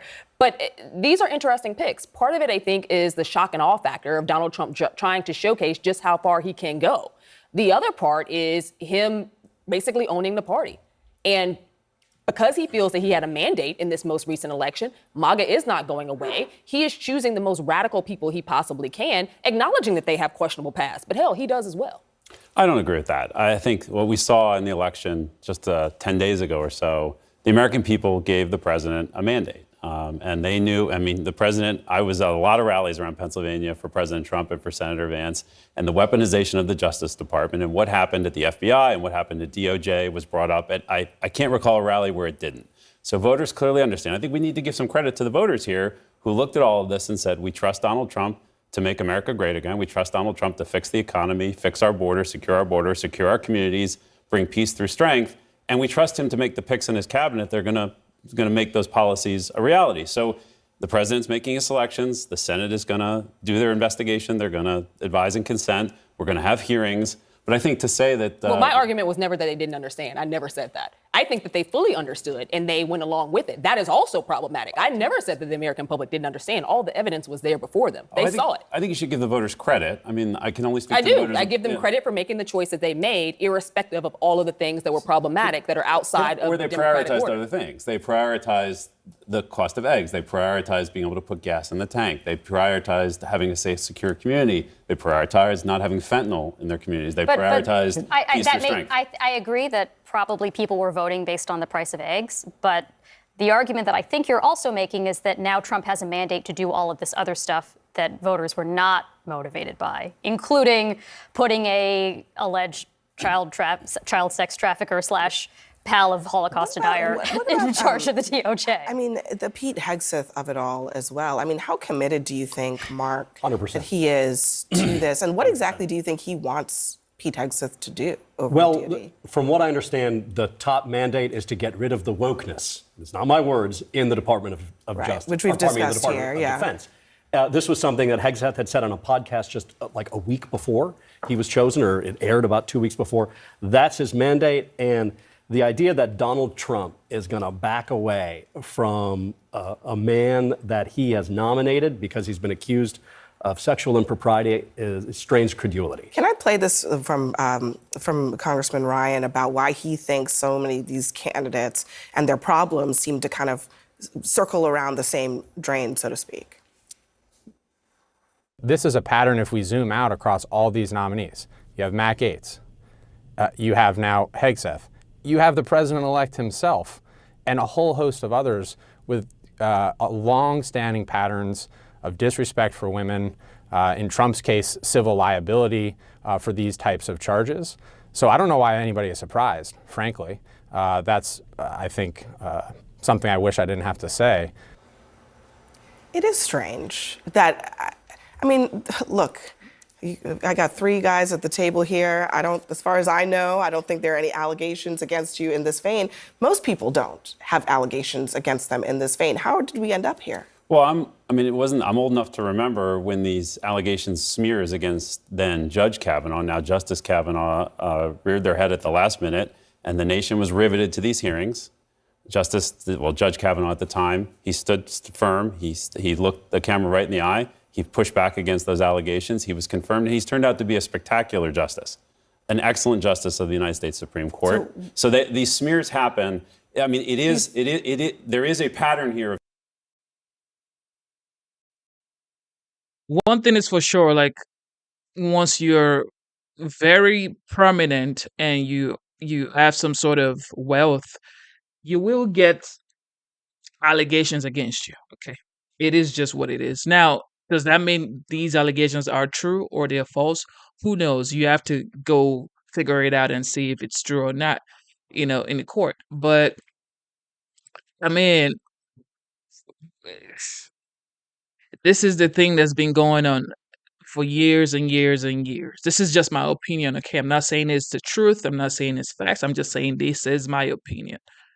All right. Rothel, one of the key parts of the incoming Trump administration China policy will be reining in its aggressive military actions and bluster, challenging U.S. interests in the Pacific and the South China Sea, especially what Beijing does, endangering Taiwan. So, how does the U.S. military stance toward Beijing expected to change under President-elect Trump? Retired Colonel Joe Buccino is with us, former CENTCON spokesman. Colonel, good to see you. We know already by the two picks, the Secretary of State nominee Marco Rubio, he was blacklisted by China. Mike Waltz, as a national security advisor, one of the harshest critics of China on Capitol Hill, he has said we are in a Cold War with China. They lay it out, lay it as it is. What do you expect to see from the new president? Eric, what I expect to see is a combination of intense pressure and intense diplomacy. If you remember 2016, 2017, 2018, really beginning around 2018, President Trump really dialed up the tariff pressure and the messaging pressure on China. But at the same time, he cultivated a relationship with Xi. I think we're going to see the same thing here, where I think you've got some real China hawks here in Waltz and Rubio. And I also think that Trump is going to enter the kind of carrot and a stick situation where he is going to re-engage with Xi and re-enter that kind of one-on-one diplomacy. What do you think is going on in Xi's head and the Chinese elite? Did they say, oh, good, Donald Trump was elected again? Or are they saying, we're in for it? Oh, I think it's the second one. I think right now Biden is a diminished figure on the world stage. Right now, he's, as you've seen in some of these images and the way he's been met in Peru, in China, President Xi is the most powerful leader since Mao. He's really expanded Beijing's influence all over the world. He's stepped up investments on our doorstep in South America. He's taking advantage of instability all over the world, the kind of limited regional war in the Middle East, the situation, the stasis in Ukraine. And I think they look at Trump, they look at President Trump a little bit the same way that China looked at Nixon, as kind of like this madman theory, where they're not exactly sure what he's going to do. They're not exactly sure what his next move is going to be, but they know he's going to be focused on intense pressure on Beijing. Yeah, you talk about the investments, Xi visiting a $3.5 billion port that China built in Peru. As you know, they've been spreading their billions around the world, especially in Africa, as well as Latin America, to get Chinese influence. How do we combat that? Is there any way to do that when we've lost our position? We've lost our position, but I think the way to do that and the way that President Trump and his cabinet selections are going to look to do that is to really ratchet up the tariffs, ratchet up the messaging, ratchet up the pressure, and at the same time try to re-engage one-on-one, this kind of personal diplomacy where Trump made outreach and overtures into President Xi. I think it was working. It was on glide path toward success here around the end of President Trump's first term, and I think that's the way they're going to approach it this next go-around. I think the national security policy and the national security strategy that comes out here in the next 6 months to a year under President Trump, I think will focus China, China, China. I think everything will have an outreach from China. In terms of China, China, China, Taiwan, Taiwan, Taiwan, how will they threaten them? They've continued to do that under the Biden administration, poking that airspace, air defense space. Let me read you what the government, Chinese Foreign Ministry says. The position is consistent and clear. The U.S. government needs to earnestly abide by the one China principle and prudently handle Taiwan-related issues. And here's what Taiwan's representative to the U.S. has to say. It's not about which administration is in the United States, but rather what are the thoughts of Xi Jinping? He's not just focused on Taiwan, he's focused on the whole world. Taiwan's just we're the front line of defense of democracy, but he's also being involved in conflicts with Japan, with the Philippines. He may think that the world may not react to military aggression from an authoritarian regime. And finally, do you think Taiwan is safer under President Trump? Here's what I think. I think that in the early part of 2025, China is just going to try to see how far they can go. They're going to see what is Trump's red line here with regard to aggression with Taiwan. What's that red line? They're going to try to push up until they find what that red line is. And then maybe when they find it, they're going to try to spit over it. They're just going to try to see where does the Trump administration stand, how far can they go, what can they get away with. And I think really it's going to be up to the pressure that the Trump administration, these cabinet officials, that I think they're going to take their perspective directly from the White House. I think a lot of the national security and national defense strategy is going to be directed coming out of the White House. And I think that's what China's going to, and Beijing is going to be looking towards. And finally, what would you do? What type of actions, if any, would you take that we haven't seen so far under the Biden administration? What would you suggest the Trump administration does to finally confront China? Well, I think that, President Trump is looking at a 60% tariff on China. I think that the implications of that are going to be vast. I think the messaging around that is critical. I think that's something that the administration should look at. I think that's really something that is going to have an effect, perhaps a chilling effect on Beijing and its impact, and its implications in South America and its advances towards Taiwan. In my opinion, I feel like I don't think any country, which is I would say a rival or trying to be rivals to the United States, which is China, Russia, whoever else, I don't think they know what this man has planned.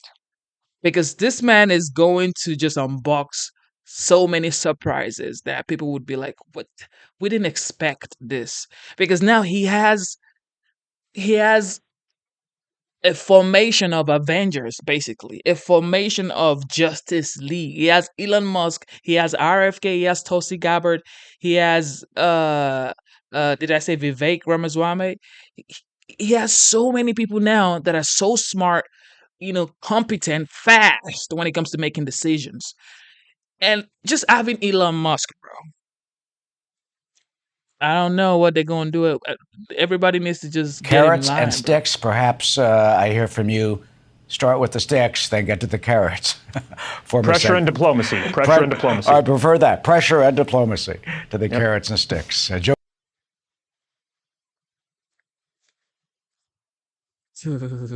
This next 4 years is going to be so interesting, guys. So interesting.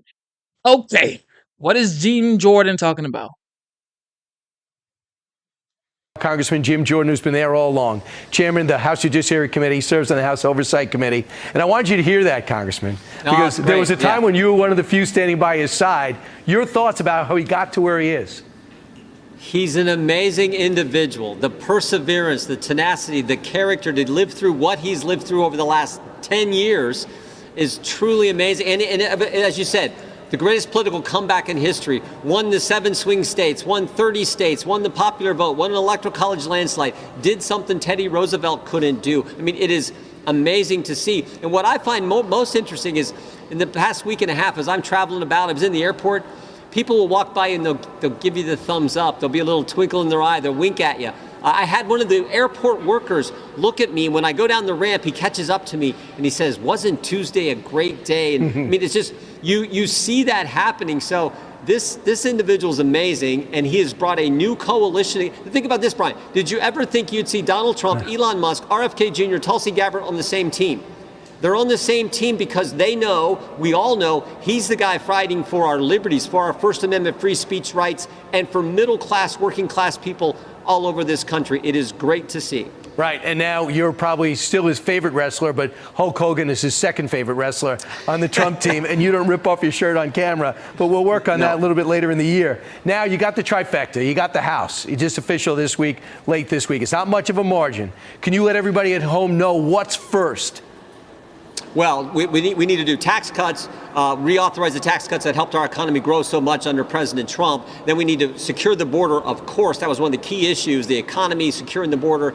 And part of growing our economy, too, then, is common sense energy policy, common sense regulatory policy, and then continue our work in making sure Americans' freedoms, their free speech rights, their Second Amendment rights, their First Amendment liberties, their Fourth Amendment liberties, make sure those are protected. And these agencies, who he's putting good people in charge of, are going to serve the people, not be weaponized against we the people. That is fundamental. And then finally, what Mr. Musk and Mr. Ramaswamy are doing, getting at the ridiculous waste in government so they can come forward with a report. We can implement that, pass that, and make this government actually work for we the people. So I know you're going to be chairman, you're going to be a member of oversight and chairman of the Judiciary Committee, but can you now take H.R. 2, which Senator Schumer ignored, and give it to Senator Thune, the majority leader, and get something like that passed, or do you have to rewrite it? And H.R. 2 is a more conservative, tougher border measure. Yeah, I think we do both. I hope we pass it early on in the House, pass H.R. 2, or break it up into key segments. I mean, one of the key things, of course, is we codify the Remain in Mexico policy, which is so darn important. So we pass it early, and then you use this process reconciliation, which is a fancy way of saying you can get past the 60-vote hurdle in the Senate. Use that to implement, to put the legislation in that vehicle to get it done for the American people and ultimately secure our border. So hopefully you get that done in months. Also get rid of that app that lets Cubans, Venezuelans, Haitians get automatic birth into the country, taking over cities and towns. So that would immediately knock down the numbers coming across the border and let those border communities exhale and maybe the cities get out from underneath. Something else that Donald Trump was repudiated for during the campaign was saying that FEMA was actually giving favored treatment to Democratic areas. And anybody with a Trump sign or any Trump supporter was being ignored. The New York Times rebuked him, said that was misinformation. Now we find out through text messages it was absolutely true. Your thoughts about where we go from here and how prevalent this actually was? Well, two things. One, it's amazing how often President Trump is right when the media's, how he had it, how he nailed it. Second, this is a textbook example of government being weaponized for political reasons. I mean, skip the Trump houses, go to, you can't get a more blatant example of the weaponization of government, of politics involved in government agencies, something that shouldn't happen. Next Tuesday, we have the first hearing on this. We're going to have the director of FEMA in. So this investigation has been launched by Chairman Comer. I think it's entirely appropriate. We're going to dig into this and find out if it was an isolated incident or if, in fact, it was commonplace and widespread. My gut tells me it's commonplace and widespread because that's been the Biden administration, that's been their operation standard. Whether it was, investigating parents at school board meetings, saying if the FBI putting out a memo, saying if you're a pro-life Catholic, you're an extremist. They've been political from the get-go. But this investigation has been launched by Chairman Comer. We're going to dig into it starting next Tuesday. And Congressman, we have our Weather Channel correspondents still with some of those hurricane victims. North Carolina really needs a lot. I don't think their governor's responding. And then I got a new governor in. You guys got to go in there, especially if FEMA is going to be under the Biden rules of if it's a Trump sign, walk the other way. Yeah, no, we do. Your government's not supposed to operate that way. Again, I think it's why I think what President Trump, you see all these people he's nominating for these key agencies. He wants a certain attitude because that's what the American people. Thank you for tuning in to the live stream. God bless you guys. Double tap your screen to give this video a like. Let's get the likes up, everybody. Let's get the likes up. Subscribe to the channel. Thank you to the new subscribers. God bless you. Okay, so if the FEMA situation is true, then come on, that's just not patriotic at all. I mean, you're supposed to be helping people when they are in need, when people need help. Okay. So the FEMA situation should not be, it better be false. Because if it's true, then it's like, what are you doing, bro? Come on. If people need help, give everybody a chance and help people voted for, an attitude that says these agencies will serve we the people, we the taxpayers, and we need to get government smaller, more efficient, working for the taxpayers. That is the mindset, and I love the folks he is nominating and putting forward. All right, it's going to be fun. It's going to be a fun week in the interim leading through the holidays. And then, of course, January 20th, we'll see if the president gets the biggest crowd in the history of the presidency and the inaugural. All right, one more time, double tap your screen twice to give this video a like twice. And this video you would have given this video a like, okay? Okay, so people are saying it's not going to be business as usual under Trump's cabinet.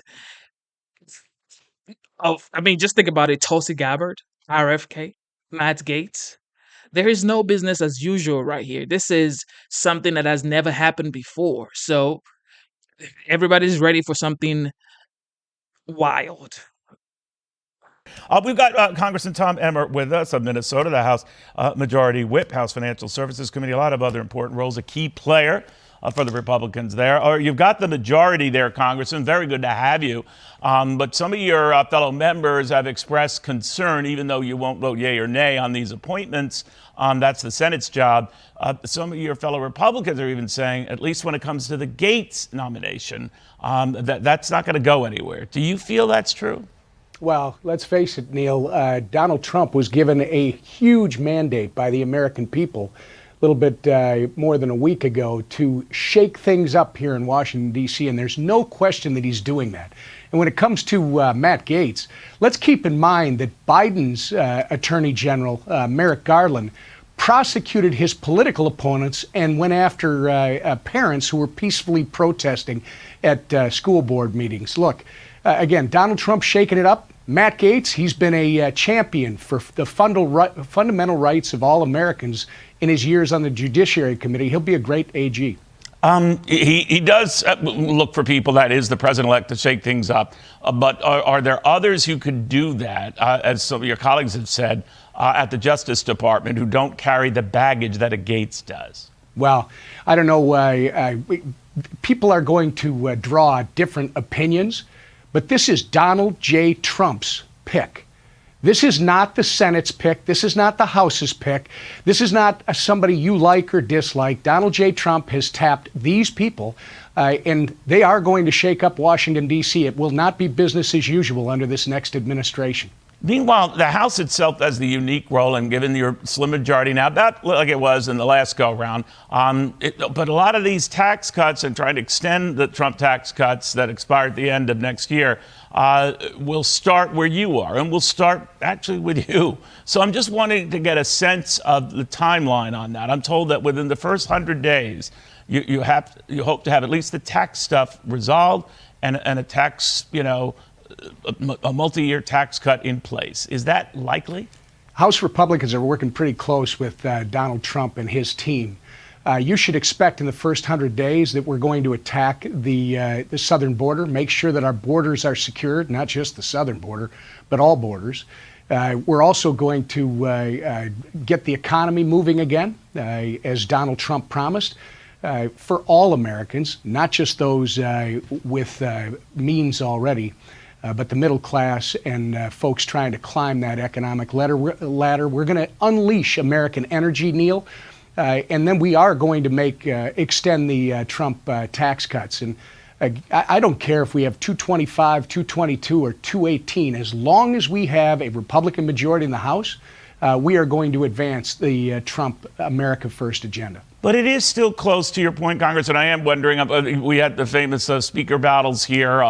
Do you envision anything like that this go-round? Does it look pretty clear that Mike Johnson will be speaker again, will survive all of this, that the intra-party fighting that was so rampant last go-round doesn't happen this go-round? Our leadership team was just elected at our organizing conference this past week, Neil. I have no doubt that's the team that is going to lead us over the next 2 years, and we're going to be very successful. All right. Now, Donald Trump has chosen a number of representatives, congressmen, women. Now, they have to have quick election replacements to get them in there. Does that worry you that could take some time? Again, I trust the Trump team. It doesn't matter what our number is. As long as we have the majority, we'll be successful. We'll go with whatever that timing is in each state. Congressman, also, you know the role that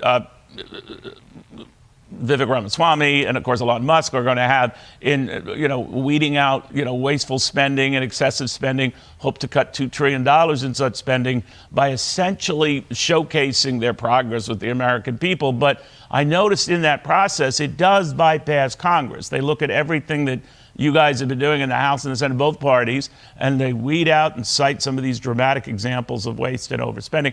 But again, these are non-cabinet positions that wield enormous power and influence. How do you feel about that? It's an advisory board.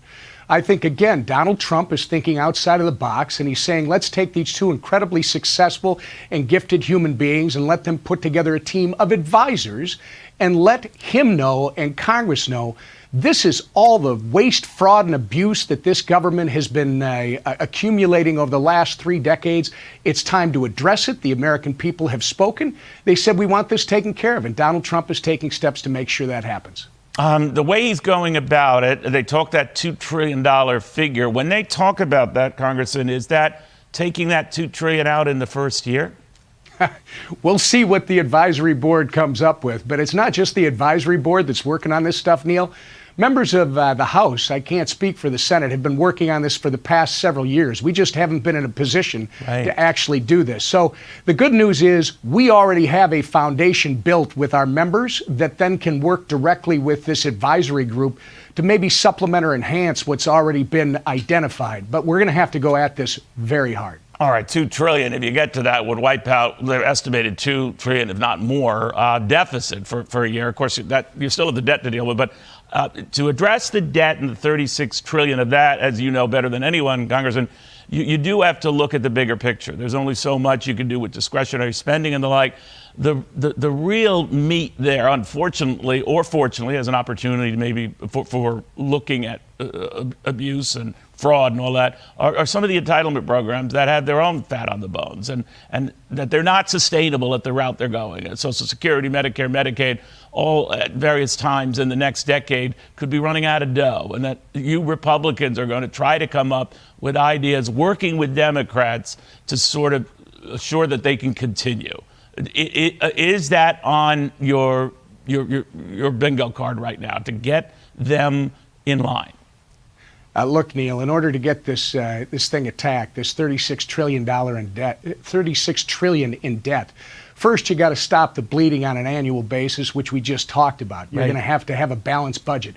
Second, it's not just a matter of reforming and right-sizing the size and scope of government and going after the waste, fraud, and abuse, but you have to put in pro-growth policies because obviously what Republicans believe is you can always grow the pie. And one of the greatest places that we can do that is through the new industry known as digital assets, whether that's crypto or it's other things having to do with the internet. It is the next iteration of the internet, which we saw what the first one did for this country and the world back in the 90s. We do all these things together, you can attack that debt very quickly. So in other words, you grow your way out of it, as Bill Clinton did, working with Newt Gingrich. I think that's what you were referring to, sir.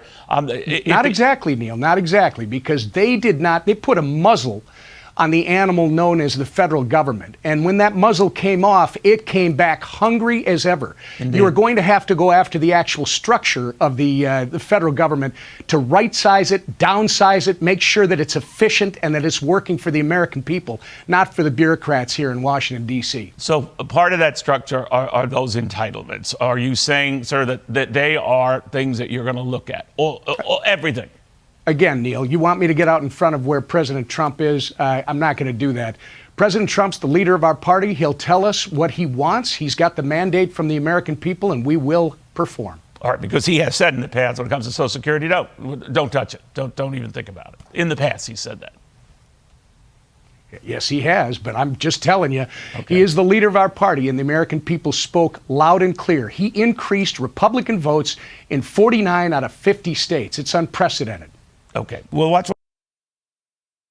One thing you can hear here is everybody seems to be in alignment with Trump because this is like his biggest win ever. He won by popular vote. He won the Electoral College.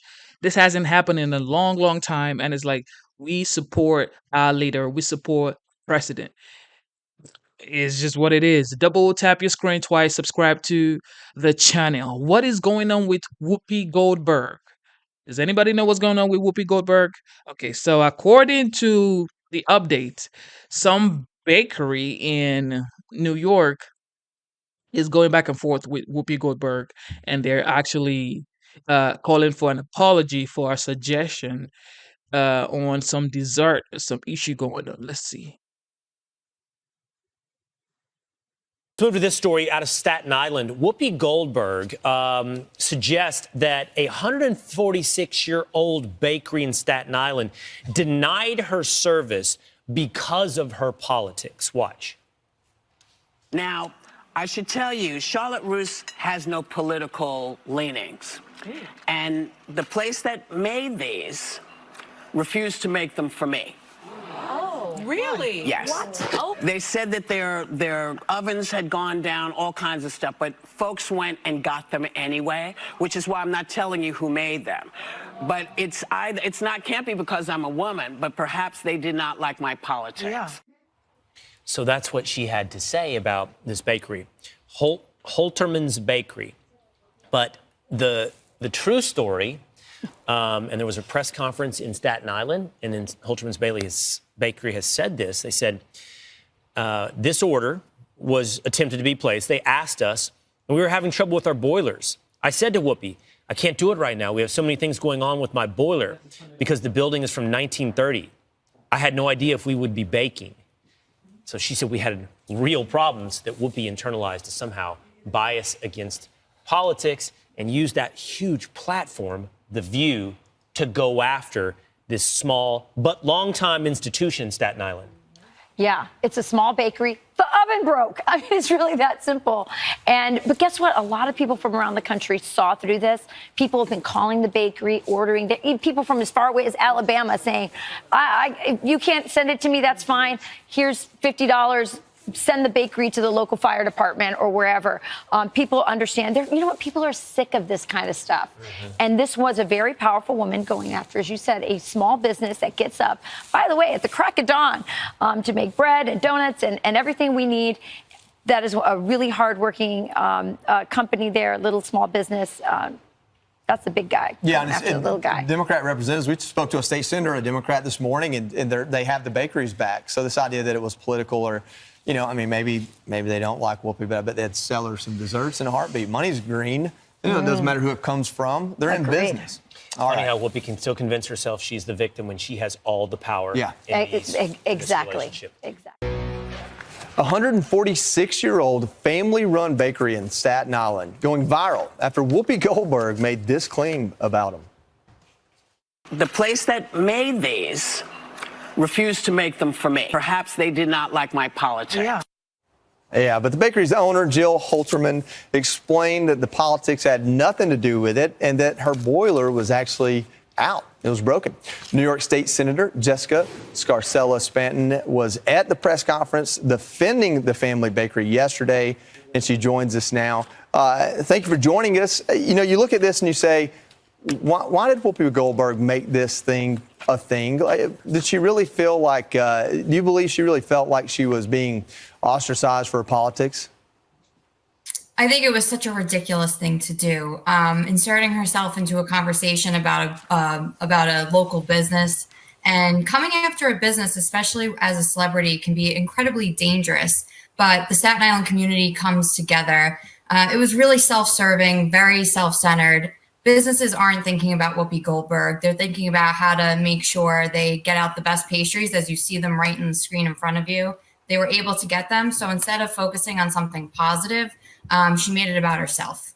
Yeah, you know, this business is, I believe, the oldest bakery on Staten Island. It's been around for almost 50 years or more. You don't get to stick around that long if you start making decisions based on your customers' politics. It seems kind of asinine to me. Yeah, it absolutely is. And listen, I'm a customer of Holterman's Bakery, and I always tell people I'm a Democrat. I'm a normal Democrat. Holterman's never refused to serve me. They just had a broiler issue. They're a wonderful business, a wonderful family, and we're proud to have them here on Staten Island. And now you can see business is booming. If Whoopi Goldberg reaches out and apologizes, do you think they would accept that apology? Absolutely. These are wonderful people. And they just don't want to have their business, which they worked really hard for over the last 146 years to be successful, be publicly scrutinized by somebody who really didn't know what they were talking about. I know, I hate it, but maybe some positive publicity has come from it. I think they're good on business either way. State Senator Scarcella Stanton, thank you for joining us. Thank you for having me.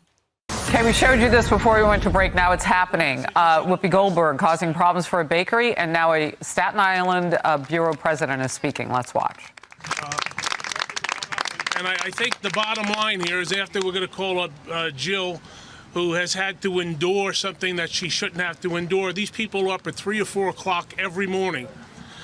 The sacrifices they've made, the holidays they've missed with their families. To make Staten Island better, they have sacrificed for 145 years. Rutherford B. Hayes was the President of the United States, for God's sakes. And they're still here, and they're still strong, and they're not going anywhere, despite what other people on television have to say. And frankly, the people who defamed the Holterman family should apologize to the Holterman family for making stuff up to suit their needs. Not everybody wakes up every day and thinks about politics. A good business person doesn't care about anybody's politics. So with that, I'd like to call up Jill Holterman Bowers. She deserves our 110% support. Jill, come on. It's a community that I have to tell you, I'm so overwhelmed by the support between finding out yesterday this even happened, getting phone calls, and then people coming in, people from all over just supporting us in every way. We had phone calls yesterday from Alabama. Guy says, I'm going to give you $50, send it to a school, send them donuts, send them cupcakes. The support has been so overwhelming, and I know how hard my family has worked to keep this business alive, and I wish my father was here today to see this. He would never believe it. My bakers come in 2 or 3 in the morning just to have donuts and rolls for everybody to come in and say, we have the best rolls ever. And you know what? It took my whole family. It takes everybody, the community that comes every day to see us. We have this everyday conversation with everybody. How's the family? How's this? This is what makes Holterman's Holterman's. It's the community, it's my fellow everything that come out, and us giving back to the community that makes this go round. And if it wasn't for you and Staten Island to make this work, we still wouldn't be here today. So I know my brother, Billy, work hard. Joe, my baker in the back, is here 6 days a week. He gives his heart and soul to this place. And you know what? My father always said, you do what you love. I'm telling you, this is my heart. And I thank you so much for everybody to come out and support us with the Holterman family. It means the world to me. It really does. Thank you so much. Oh, I wish my father was here today. Oh, good. So good. The goodness prevails. And just a little background for those who know, they had a boiler here. Again, it's been here 145 years. They had a boiler that was 60 or 70 years old. And the first week in November, guess what? It went on the fritz. They had to be replaced. And the reputation of Holterman's is impeccable, so rather than commit to something they couldn't guarantee, they said we can't do it. And the person who besmirched and defamed them took that as an insult to her. Well, get over it. This family will be here for, God willing, another 145 years. And as Jill said, it's her family, it's the Staten Island community, it's the elected officials. And I hope if you're watching this across the country, go online and order something and we'll mail it to you. So keep coming to Holterman's. I'd like to call up State Senator Jessica Scarcella Stanton. Thank you so much for putting this together, to our wonderful borough president, Vito Fasella, and to the Holterman family. Jill, give her a big round of applause. I think one thing all of the elected officials have in common is that Holterman's has been around our entire lives. My parents' entire lives, my grandparents' entire lives, probably our great-grandparents' entire lives. This is a staple in the Staten Island community, and one message is clear. You do not mess with Staten Island. That's right. Amen. We come together as a borough like no other, so just understand, Staten Islanders are going to shop at Holterman's. This is an amazing, amazing family establishment. I encourage everybody to get their Thanksgiving pastries here, everything else. Thank you so much for putting this together, and thank you to the Holterman family for giving us a historic, beautiful business for 146 years, I just heard. Thank you. I'm sorry, I'm getting old. 146. Councilman David Carr. David. Thank you so much, Borough President. You know, Vito always stands up for Staten Island, and today Staten Island needs to be stood up for. And we're here today to have Holterman Bakeries back, because the Holterman family generationally has had the backs of this community. Like so many other small business owners, they give back to the community that they call home. They give back to the community that patronizes them.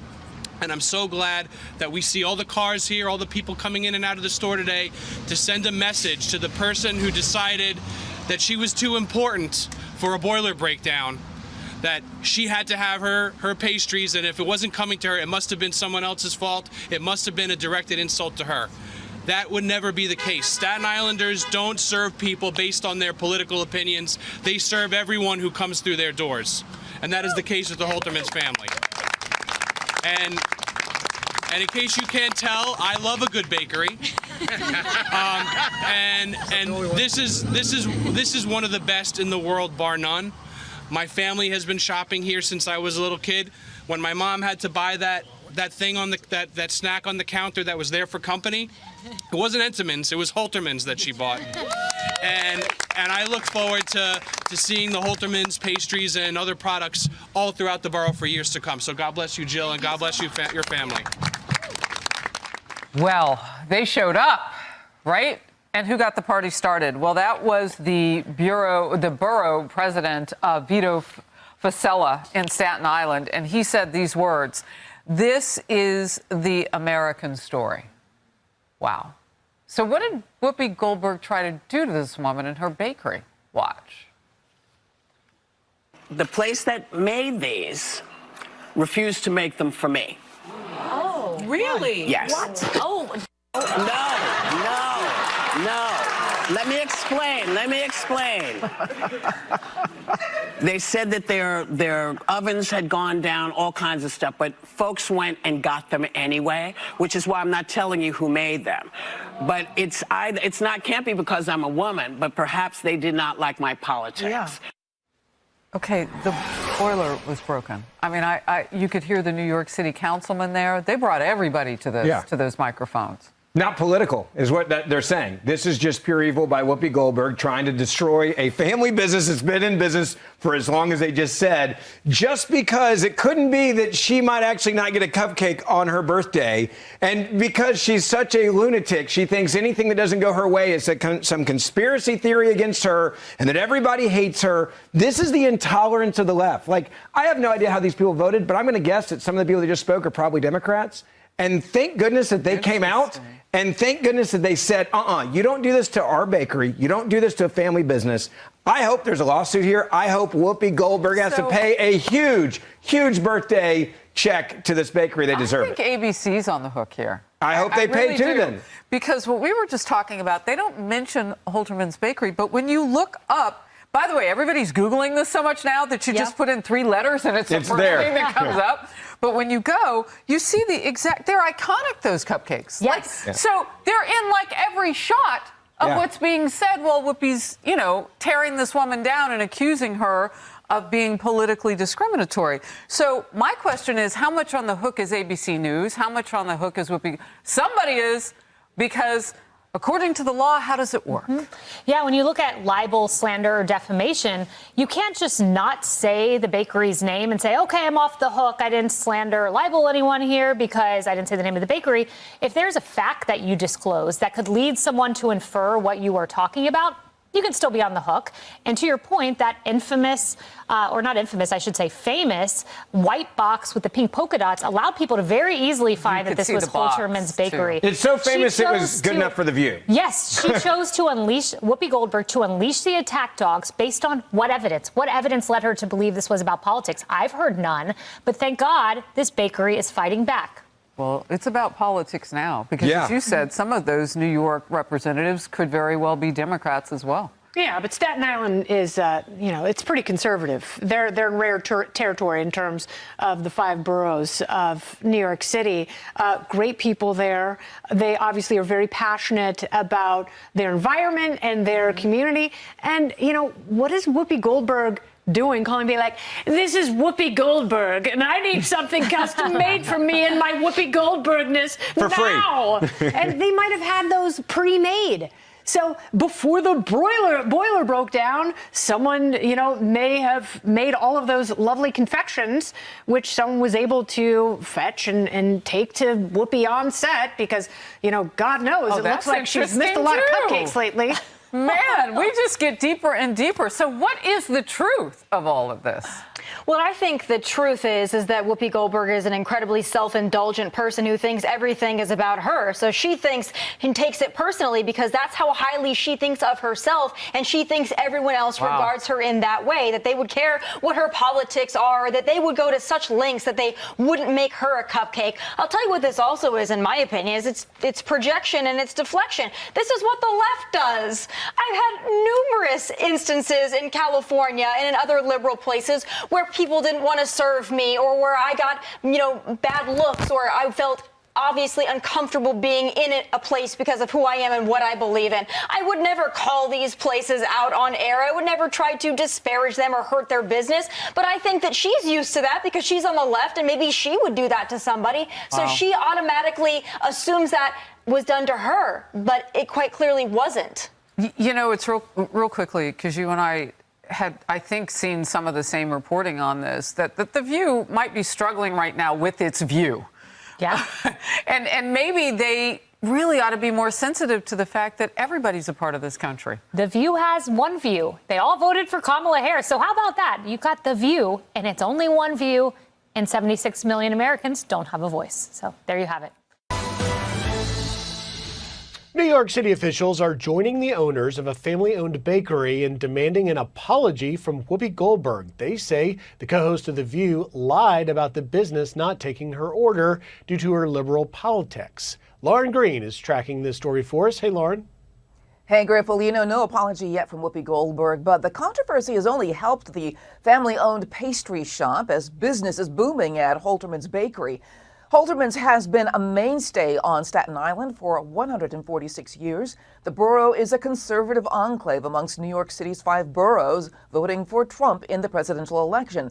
On Wednesday, The View host said when she ordered treats called Charlotte Roose for her 69th birthday to celebrate on the show, and she claimed she was refused service because of her liberal politics. Charlotte Roose has no political leanings. And the place that made these refused to make them for me. Oh, really? Yes. What? They said that their ovens had gone down, all kinds of stuff, but folks went and got them anyway, which is why I'm not telling you who made them. But can't be because I'm a woman, but perhaps they did not like my politics. Yeah. Well, the bakery owner said it had nothing to do with politics, that there was indeed trouble with an old boiler that stoked the ovens, and they just couldn't commit to a large order. Borough president defended the bakery. They had a boiler that was 60 or 70 years old, and the first week in November, guess what? It went on the fritz. They had to be replaced, and the reputation of Holterman's is impeccable, so rather than commit to something they couldn't guarantee, they said we can't do it. And the person who besmirched and defamed them took that as an insult to her. Well, get over it. Well, Holterman's Facebook page says it's overwhelmed at the outpouring of support they're receiving from all around the country. And according to TMZ, the owners say Goldberg really owes them an apology. The Holterman Bakery story is an American story. This place has been here for 145 years. Recently, somebody took to the national airwaves and defamed frankly, this family, this wonderful family representing a wonderful business. And we're here today to support them, to say that Staten Island stands with them. Well, New York City officials supporting an historic and iconic family-owned bakery against Whoopi Goldberg after she suggested that the business refused to serve her over her liberal views. Well, the bakery owners deny that. Lauren Green has more on this from our New York newsroom. Hey, Lauren. Well, hey, Eric. Well, no apology yet from Whoopi Goldberg, but the controversy has only helped the family-owned pastry shop as business is booming at Holterman's Bakery. Holterman's has been a mainstay on Staten Island for 146 years. The borough is a conservative enclave amongst New York City's 5 boroughs, voting for President Donald Trump in this election. On Wednesday, The View host said when she ordered treats called Charlotte Roose for her 69th birthday to celebrate on the show, and she claimed she was refused service because of her liberal politics. Thank you for tuning in to the live show. You know what time it is. Double tap your screen, subscribe to the channel. What do you think about Whoopi Goldberg right here? I mean, I wouldn't know. I mean, you could get your dessert cake from any other spot. You don't have to be going to the same spot. It's like if they tell you the oven is broken or something needs help, then it's like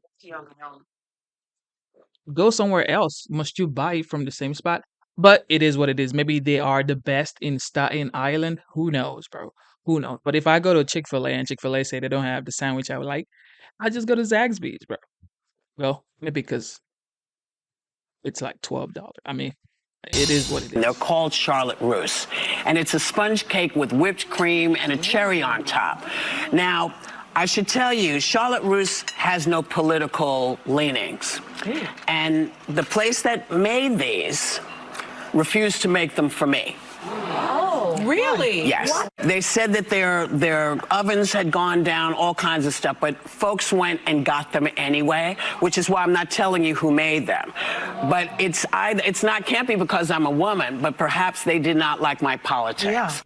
Now, the bakery owner said it had nothing to do with politics, that there was indeed trouble with an old boiler that stoked the ovens and couldn't commit to the large order. Borough president defended the bakery. Boiler that was 60 or 70 years old, and the first week in November, guess what? It went on the fritz. They had to be replaced, and the reputation of Holterman's is impeccable. So rather than commit to something they couldn't guarantee, they said we can't do it. The people who defamed the Holterman family should apologize to the Holterman family for making stuff up to suit their needs. Not everybody wakes up every day and thinks about politics. Now, Jill Holterman, the owner of Holterman's Bakery, shared how this has become a family affair. And I wish my father was here today to see this. He would never believe it. My bakers come in 2 or 3 in the morning just to have donuts and rolls for everybody to come in and say, we have the best rolls ever. And you know what? It took my whole family. Holterman's Facebook page says it's overwhelmed at the outpouring of support they're receiving from all around the country. And according to TMZ, the owners say Goldberg owes them an apology. Eric? Yeah, that's what she does. Because they make the Charlotte Roose. It's an iconic New York dessert, almost lost history. Because Holterman's is the only bakery in New York City that still makes it. And I know from personal experience. And you need Thank you for tuning in to the live show. You know what time it is. Double tap your screen to give this video a like, to give this stream a like. Double tap your screen twice. Subscribe to the channel. I mean, Whoopi Goldberg just needs to settle her scores with this bakery, guys. And I mean, this should not be a big deal. This is like domestic stuff. This shouldn't be like a big deal. Okay, so what is going on here? Trump has been kicking his cabinet kicks, and everybody's just going wild, especially the Democrats. They're like going bonkers, like, why would you pick this person? But he won the Electoral College, he won the popular vote, and he feels like he has a mandate to perform, and he's speaking to people who he wants to pick and who he thinks is going to fulfill his agenda, according to a spokesperson. Okay. And of course, he's named her like 3 days ago, his White House press secretary. Well, it's turned into a little bit of like political fantasy football, watching Donald Trump's cabinet take shape, news day after day. And the latest is there has been an appointment as press secretary for Donald Trump, and somebody you know well, somebody we know well, Karoline Leavitt. She is scheduled to be the youngest press secretary in U.S. history at age 27. She was a part of the first Trump administration. She worked under Kayleigh McEnany. So 5 years ago, she was really young. I didn't remember this about Karoline. She ran for Congress in 2022, won her primary, lost the general election, and she does a great job. She really does, and she's proved herself on the trail. By the way, she's also a young mom. You're hearing a lot of stories out there, New York Times, I'm sorry, saying that there's such a bro culture within the Trump administration picks. Karoline Leavitt, I mean, really new mom, beautiful young woman, and smart as a whip. Watch her debate here on CNN with Casey Hunt. It takes someone 5 minutes to Google Jake Tapper, Donald Trump, to see that Jake Tapper has consistently, frequently likened President Trump to Adolf Hitler. Ma'am, I'm going to stop this interview if you continue to attack my colleagues. I would like to talk about Joe Biden and Donald Trump, who you work for. Yes. If you are here to speak on his behalf, I am willing to have this conversation. I am stating facts that your colleagues have stated in the past. Okay. Now, I'm sorry, guys. We're going to come back out to the panel. Karoline, thank you very much for your time. You are welcome to come back at any point. Yeah. Wait, the focus is on Karoline, and she conducted herself. There you go. She conducted herself incredibly well. And that podium, as I think our colleague Kayleigh McEnany did an incredible job at that. It takes, you're going to have to go back and forth with a hostile press, and nothing has been made more clear in the past. We all know in the past couple of years, but I think to a heightened extent in the past couple of weeks and months, that it is a hostile press. It absolutely is. And she is very calm, measured. I mean, I think about her, she made history 27 years old, but she's so, I don't know, she's so mature for her age. It's really an incredible thing to watch. I think she was the best pick. She was the person I thought should get it, and she got it. Meanwhile, another pick that's driving the left absolutely nuts is the pick of Tulsi Gabbard. And the attack that they're launching on her is, well, it's kind of the same attack they launched on Donald Trump in 2016. They're saying she's a Russian asset. Listen. Yes, there's no question. I consider her someone who is likely a Russian asset, who would be as the DNI responsible for managing our entire intelligence community, hold all of our most significant intelligence information and secrets, and essentially would be a direct line to our enemies. I meant to wear my rubber boots in today because it's getting deep. I mean, it really is. The bullcrap is getting deep. You're talking about someone there who has served her country in the House of Representatives and still serving in uniform. Someone who's taken an oath and has defended this country. But look at this cabinet. Look, the next one up is Pete Hegseth, and listen to how they talk about him. This is someone who, is known to be a white supremacist, known to be an extremist, whose book is basically about his opposition to the advancement of black officers to the top brass. And the military is actually a very important area for black advancement.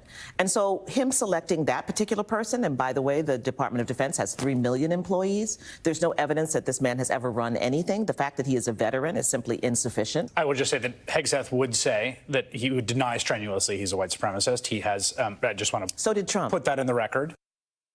Yeah, first, can I just mention, Please. She says, first of all, she says the purpose of the military is black advancement, which I'm like, really? I didn't know that was the purpose of the military. The purpose of the military is to defend our country. But put that aside. If Pete Hegseth was a white supremacist, I think we know. And I hope that he has the time, which I'm sure he doesn't, because he's preparing for his hearings and everything before the Senate.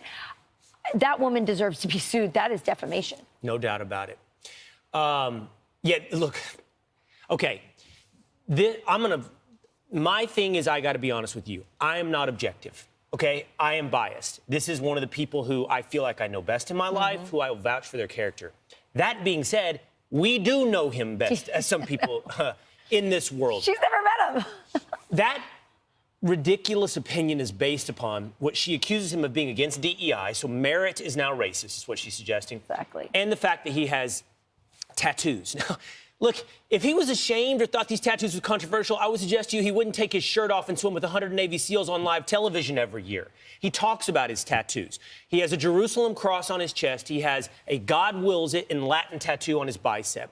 And this has been something that they're also pointing out, according to an Associated Press report. Pete's talked about this, so it's not news to a lot of people that already know this. He was kicked off National Guard duty for protecting Joe Biden's inauguration because an email came in, a complaint was lodged at the time, and now the Associated Press has the email where a fellow Guard member who was the unit security manager and on an anti-terrorism team at the time shared with the AP an email he sent the unit's leadership flagging a tattoo that read, Deus Vult, that's God wills it, that's been used by white supremacists concerned it was an indication of an insider threat.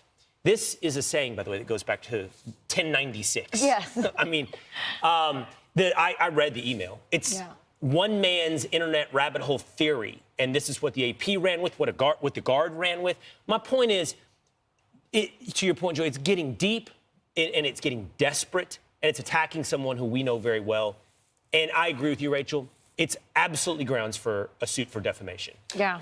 Listen, to dial the page back, this is a cabinet that's going to be chock full of veterans. Not just veterans, but Iraq and Afghanistan war veterans. You got Mike Walls, you got Doug Collins, you have Pete Hegseth, Tulsi Gabbard. Of those four I just named, and I'm sure there's more, I'm just not seeing them all in my head right now, two of them are being attacked the worst, literally being called a traitor and a white supremacist. And, there was a time where you couldn't even be president if you didn't have military service in your background. That's how much this country revered it.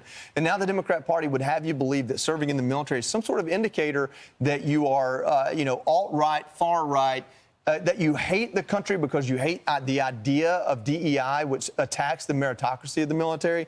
The one thing I do know about Pete Hegseth is if he's confirmed as Secretary of Defense, he will not seek retribution with his National Guard unit or with that person. He'll treat everyone the exact same and give them all an opportunity to be the best fighting force our country's ever seen. The two you're pointing out they're being attacked the most vigorously are two that represent a real threat to one of the biggest lobbies and biggest bureaucracies in Washington, D.C. DNI, SecDef. Yeah. Too wild. Too wild, people. This is just way too wild.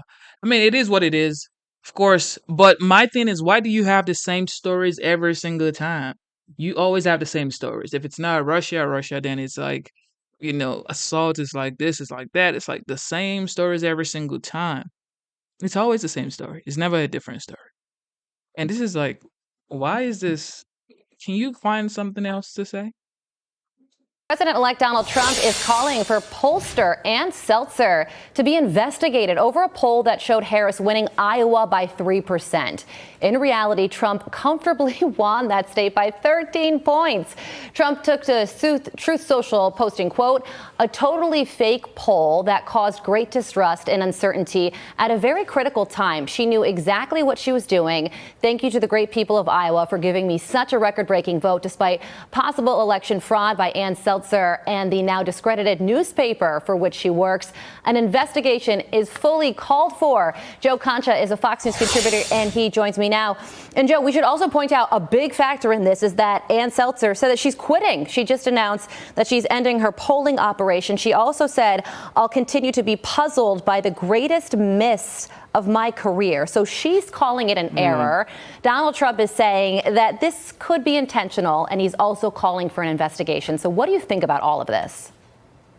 Wow, so much to unpack here. Good to see you again, Carly. When that poll came out, I went back on the air right after it and said, I can't wait to come back and celebrate Ann Selzer's impending retirement, because we all knew that Kamala Harris wasn't up 3 in Iowa, a state that Donald Trump won easily in 2016 and 2020. As it turns out, she was only off by 16 points since he won there by 13. And what tipped it off for me was the fact that Ann would not release her samples as far as who exactly did she poll for this? Did she only talk to, MSNBC viewers, Planned Parenthood advocates? She would never say. And the fact that she went on MSNBC afterwards to brag about this poll tells me that she wasn't on the up and up. up. And there was something else here in play outside of the data, to Trump's point.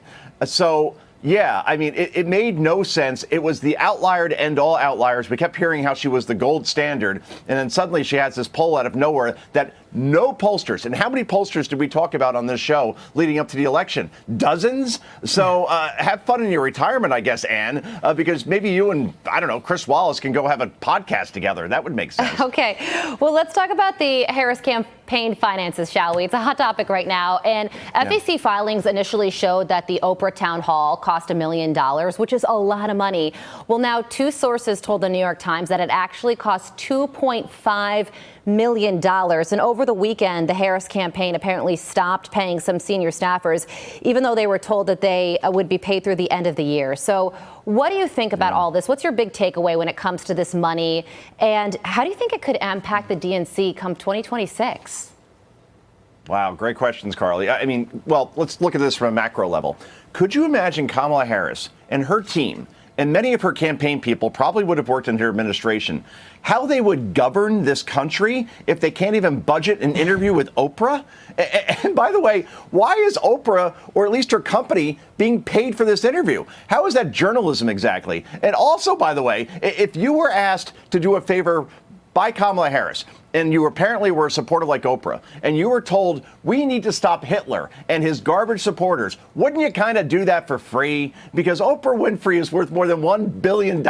So you'd assume she would say, you know what, this one's on me. And the fact that millions of dollars was paid not just to Oprah, but to Beyonce, Eminem, Lizzo, go down the list. There are many to choose from, just to show up, to make her rallies look bigger. That's going to be an entire chapter in my next book, because it shows just how phony and manufactured, Carly, this campaign was all along. Yeah, and the Chicago Tribune said Oprah's hometown paper said that Oprah should have turned this into a campaign donation. Okay, so let's also talk about this, because the big news of the moment are all of Donald Trump's nominees, and Democrats are unleashing some serious criticism over them. Here is Senator Mark Wayne Mullen on all of this. Watch this. I do got a question for you. The Democrats are spending so much time talking about the scrutiny of President Trump's picks, and yet did we spend this amount of time scrutinizing Biden's pick of the Department of Transportation? But I don't see the same people giving the scrutiny here. And he points out Pete Buttigieg. He says, was he really qualified to head the Department of Transportation? He also points to Rachel Levine and Sam Brinton, the first non-binary former top Department of Energy official under Joe Biden. You also have John Fetterman saying, everybody calm down. Let's stop freaking out. Democrats need to relax because Donald Trump hasn't even entered office yet. So what the reaction from Democrats is wide-ranging. What are your thoughts on that? It's over the top. They're overplaying their hand as usual. I'll leave it here, Carly, because I know we got to go. Pete Hegseth is nominated for Secretary of Defense. We all know Pete. He is a war veteran, decorated, more than 20 years of military service. Yet the same people that were cheering on Liz Cheney and were hoping that she would be a part of a Kamala Harris administration, I assume as Secretary of Defense, boy, that's hypocritical now, isn't it? So, yeah, again, hyperbole never wins here. Democrats, as usual, screaming at the mountaintops, and let's just go through the confirmation hearings and let's see how that goes before we start declaring that these people are unqualified. That's everybody can be outraged in January. But for now,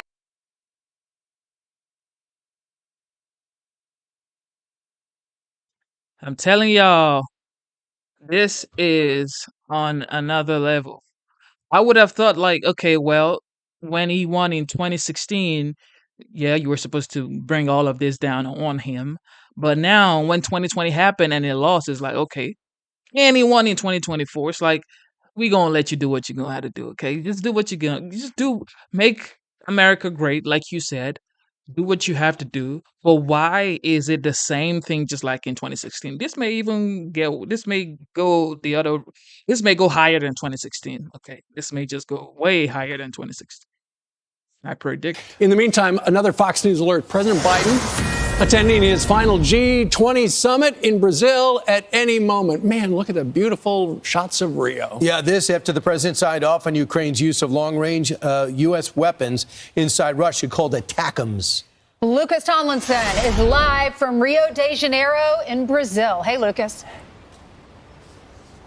Well, good morning, Ainsley. Good morning, guys. This is something that Ukraine's President Volodymyr Zelensky has been begging President Biden for years now. And it's notable that specific type of American missile, as you mentioned, Brian, the ATACMS, have been used to strike Crimea in the past, but there were restrictions on using them inside Russia no longer. Now, Zelensky had been complaining for a little while now that only 10% of the weapons that Congress approved, remember that $60 billion package, only 10% of the weapons in that package has arrived into Ukraine. Now, speaking of arrival, President Biden arrived here in Rio last night. It's notable, guys, there was no red carpet rolled out for his arrival, as we're about to see here. Now, China's President Xi Jinping was afforded that honor. Biden attended an economic summit in Peru before coming here, where China was given the rare honor of a state visit.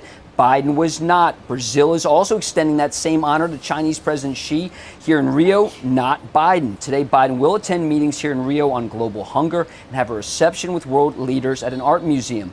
Putin is not here, of course. Now, officials say Biden has signed off on this limited counterstrike, allowing Ukraine to use American missiles with a range of up to 90 miles that come in single warhead and also cluster munitions. The goal is to hit North Korean soldiers that have deployed to Russia, specifically the Kursk region, and only this area inside Russia where Ukraine launched its incursion back in August. Now, Ukraine is forbidden, Brian, to use these missiles, American missiles, elsewhere. Biden's decision to use these longer-range missiles comes one day after Russia launched one of its largest attacks on Ukraine since the start of this war, firing over 200 missiles and drones. Those drones from Ukraine, of course, targeting Ukraine's energy infrastructure, where winter has already arrived. Now, yesterday, Biden became the first sitting president to visit the Amazon. I'm proud to be here, the first sitting U.S. president to visit the Amazon rainforest. History is literally watching us now. So let's preserve this secret place for our time and forever, for the benefit of all humanity. After losing the 1912 election, Theodore Roosevelt made an ill-fated trip along the Amazon, almost killed him. Now, pretty soon, going back to Ukraine, you could have American weapons being fired by Ukraine to kill North Korean soldiers inside Russia, guys. And Lucas, there's a story out. Bloomberg's got a story this morning that North Korea, we know they've sent at least 3,000 troops to help Russia. Bloomberg says there's a possibility they could send up to 100,000. That's right, Steve. That's the big concern here, of course. President Biden met with South Korea's president in Peru. The South Korean president's already on the ground here in Rio as well. This has certainly been concerning for South Korea and certainly for the president. It was very clear when we spoke to Deputy National Security Advisor John Feiner that the deployment of these North Korean forces, which could be up to 100,000 inside Russia, that was the game changer, and that's what changed the White House and President Biden's calculus, Steve. Lucas, I think it has a lot to do with who won the election, too. Because he only has 2 months to put his agenda forward. But thanks so much. The ATACMS go 190 miles an hour. No question, Brian. 375 pounds of explosives. It'll be big, but we need our allies to do the same thing. They're waiting for our go-ahead to lift restrictions. But now the UK, Germany, everybody's got to go in there because you put 100,000 men into that fight to a country that has lost about 700,000. The estimates are Russia lost 700,000 off the battlefield, 250,000 dead. It's a stunning number, but they don't care about their people. They put in the poor, the ones without influence, and they basically tell them, now you got to go. And according to General Keane, they're out of incentive. They're out of money. Right. They were paying them extraordinary amount of money. So if your kid died in the fight, you would get some money. Now, all of a sudden, they're drying up there. So how do you know how many are killed? Since you can't really trust. If that's the number they give, you got to figure it's probably a lot bigger than that. I mean, they're rough estimates, but they don't. Russians don't push back on it. Well, so we're at a point where everybody would love a ceasefire or an end to it. But what type of leverage do you have when Trump gets in and talks? Right. If right now they're taking land and they're holding on to a little bit of Russian land, but if they could get on the offensive and when Putin comes to the table, when Trump takes over, then Zelensky has a better chance of holding on to more of his property. Well, Donald Trump ran on wrapping it up as quickly as he can, so I don't think he really cares what the Biden administration does, because on day one, he's going to do stuff his way. His national security advisor... I think that in doing a deal, he wants Zelensky to have as much leverage as possible, because Putin's going to be less apt to do a deal if he feels as though momentum and everything else is on his side. And they said they won't talk until after the inauguration. I've heard contours of what he's talking about with both Putin and Zelensky, and that it sounds like ultimatums to both of them. So it's like, okay, let's wrap this up, which means less fighting. Anyway, Brian talked to Michael Waltz, this current congressman from the great state of Florida. He is the president's pick for NSA, and he had this observation about how Russia is escalating, which is not good for anybody. It's another step up the escalation ladder, and nobody knows where this is going. North Korea is unleashing ballistic missiles, artillery, now tens of thousands of soldiers. The administration responds by lifting this restriction. North Korea sends more soldiers. South Korea is now saying it may get engaged. China is buying oil from Iran for pennies of the dollar. Iran is using that to send missiles and drones to Russia. That is then hitting Ukrainian critical infrastructure. So this is a development, but it's a tactical one. President Trump is talking grand strategy here. How do we get both sides to the table to end this war? What's the framework for a deal? And who's sitting at that table? This is an all-star team, Brian, that President Trump is assembling that will think through these broader strategic issues and how do we drive this war to an end, as President Trump promised on the campaign trail. Right. There'll be a lot of effect, because I know denying Iran will stop them from replenishing to a degree Russia. That could help. And then you have leverage over China. This is the thing. The president-elect, the 47th, Donald J. Trump, was elected based on the fact that he said he was going to be able to stop the war in Ukraine and Russia, as well as in Israel and the Palestinian people and Iran. Now, is this going to make it harder for him to do? I mean, I don't even know. But this is the whole point. This is why he won the election. He won based on these mandates. He won based on foreign policies. He won based on the fact that, you know what, I'm going to make sure the border is secured. I will make sure the economy bounces back. This is why he ran and won the popular vote, the Electoral College vote. First time in a long time. They want to make it hard. Okay, Elon Musk is clashing heads right here. Elon Musk is definitely clashing with other people because he's Elon Musk, guys. All right, developing this morning, reports that new first best friend Elon Musk is starting to irritate President-elect Trump's advisors. During a dinner at Mar-a-Lago, Axios reports of a heated confrontation between Musk and Trump advisor and attorney Boris Epstein. They write, quote, at one point during what the sources described as a massive blow-up, Musk accused Epstein of leaking details of Trump's transition, including a personnel picks to the media. Epstein responded by telling Musk that he didn't know what he was talking about.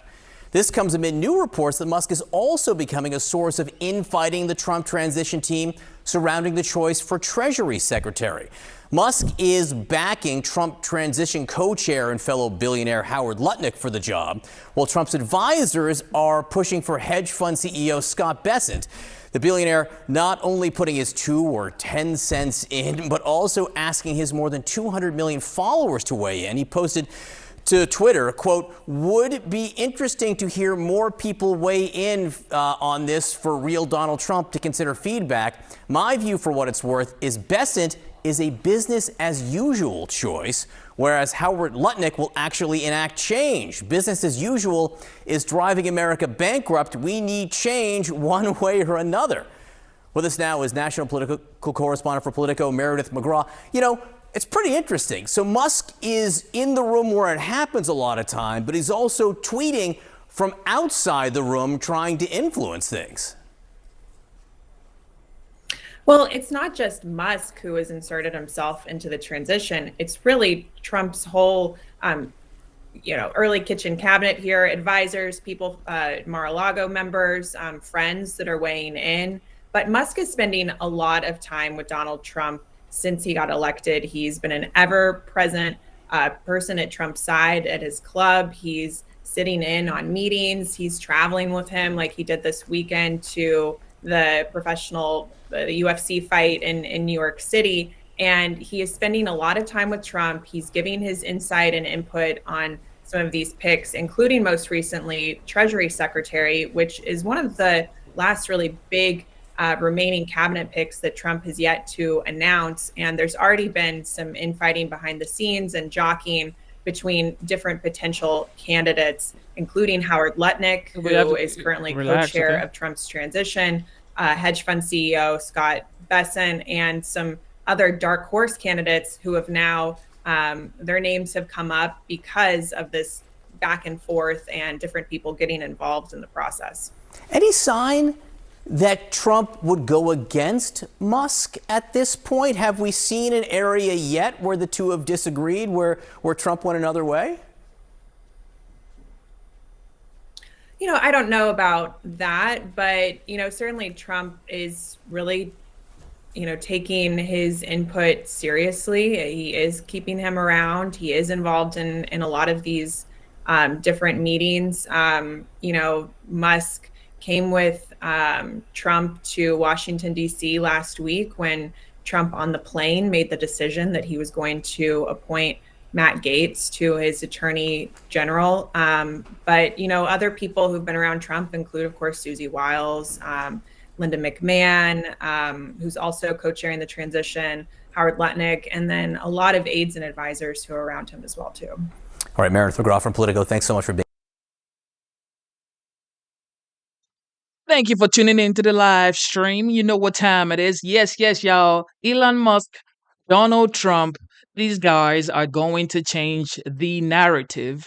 And of course, the media, they're just, I don't know if they're trying to separate the alignment or they're trying to cause some issue because, if the media is talking about them this much, it means they're about to really make a triumphant change, in people's lives. And Elon and Vivek Ramaswamy has also been named the Department of Government Efficiency, both of them, which we know both of them are billionaires, except Elon happens to be the richest man alive. And Vivek happens to be, a billionaire. And we both know both of them are smart. And they're just the government efficiency department now, and they're hiring people, efficient people, and they don't want work from home. They do not want work from home. Okay, this is just what they've been talking about. Okay, ladies and gentlemen, we have come to the end of the live stream. Double tap your screen, subscribe to the channel. Instead of looking for perfection, seek for consistency. Never give up on yourself. Never give up on your dreams. Never give up on God. Believe in yourself, believe in your dreams, believe in God. It's a new week full of possibilities, okay? It is currently 12:28 p.m. and today's date is the 18th of November 2024. And ladies and gentlemen, shout out to YouTube and thank you guys for always tuning in. We now have super stickers, super chat. You can support the channel now. And we couldn't do that before. We couldn't do that for like 3-4 months now, but now God bless you guys. God is the greatest. Shout out to YouTube one more time. We can now give super chats, super likes. You can support the channel however you want to support the channel. You guys are the best. God bless you. God bless you. God bless you. It is your boy Genesis. Shout out to every moderator from Dana to Average Joe to Cooper to every single person here and to every person watching the live stream. God bless you. Steady Blaze, you know what time it is. God bless you guys. You guys are the best. I love you guys. Thank you for tuning in every single day. We're gonna be live back here in 3-4 hours, I guess, because we gotta catch up. I wasn't streaming for 2 days, so we gotta catch up. We have a lot to talk about as usual. And thank you to the veterans in the chat also. God bless you guys. I am signing out. If you haven't subscribed to the channel, consider subscribing. If you haven't liked, all you have to do is double tap your screen, double tap your phone screen twice, and you would have given this video, this stream, this live show a like, okay? Consider liking the live show. God bless you. And it is your boy, Genesis. I love you guys. I am signing out.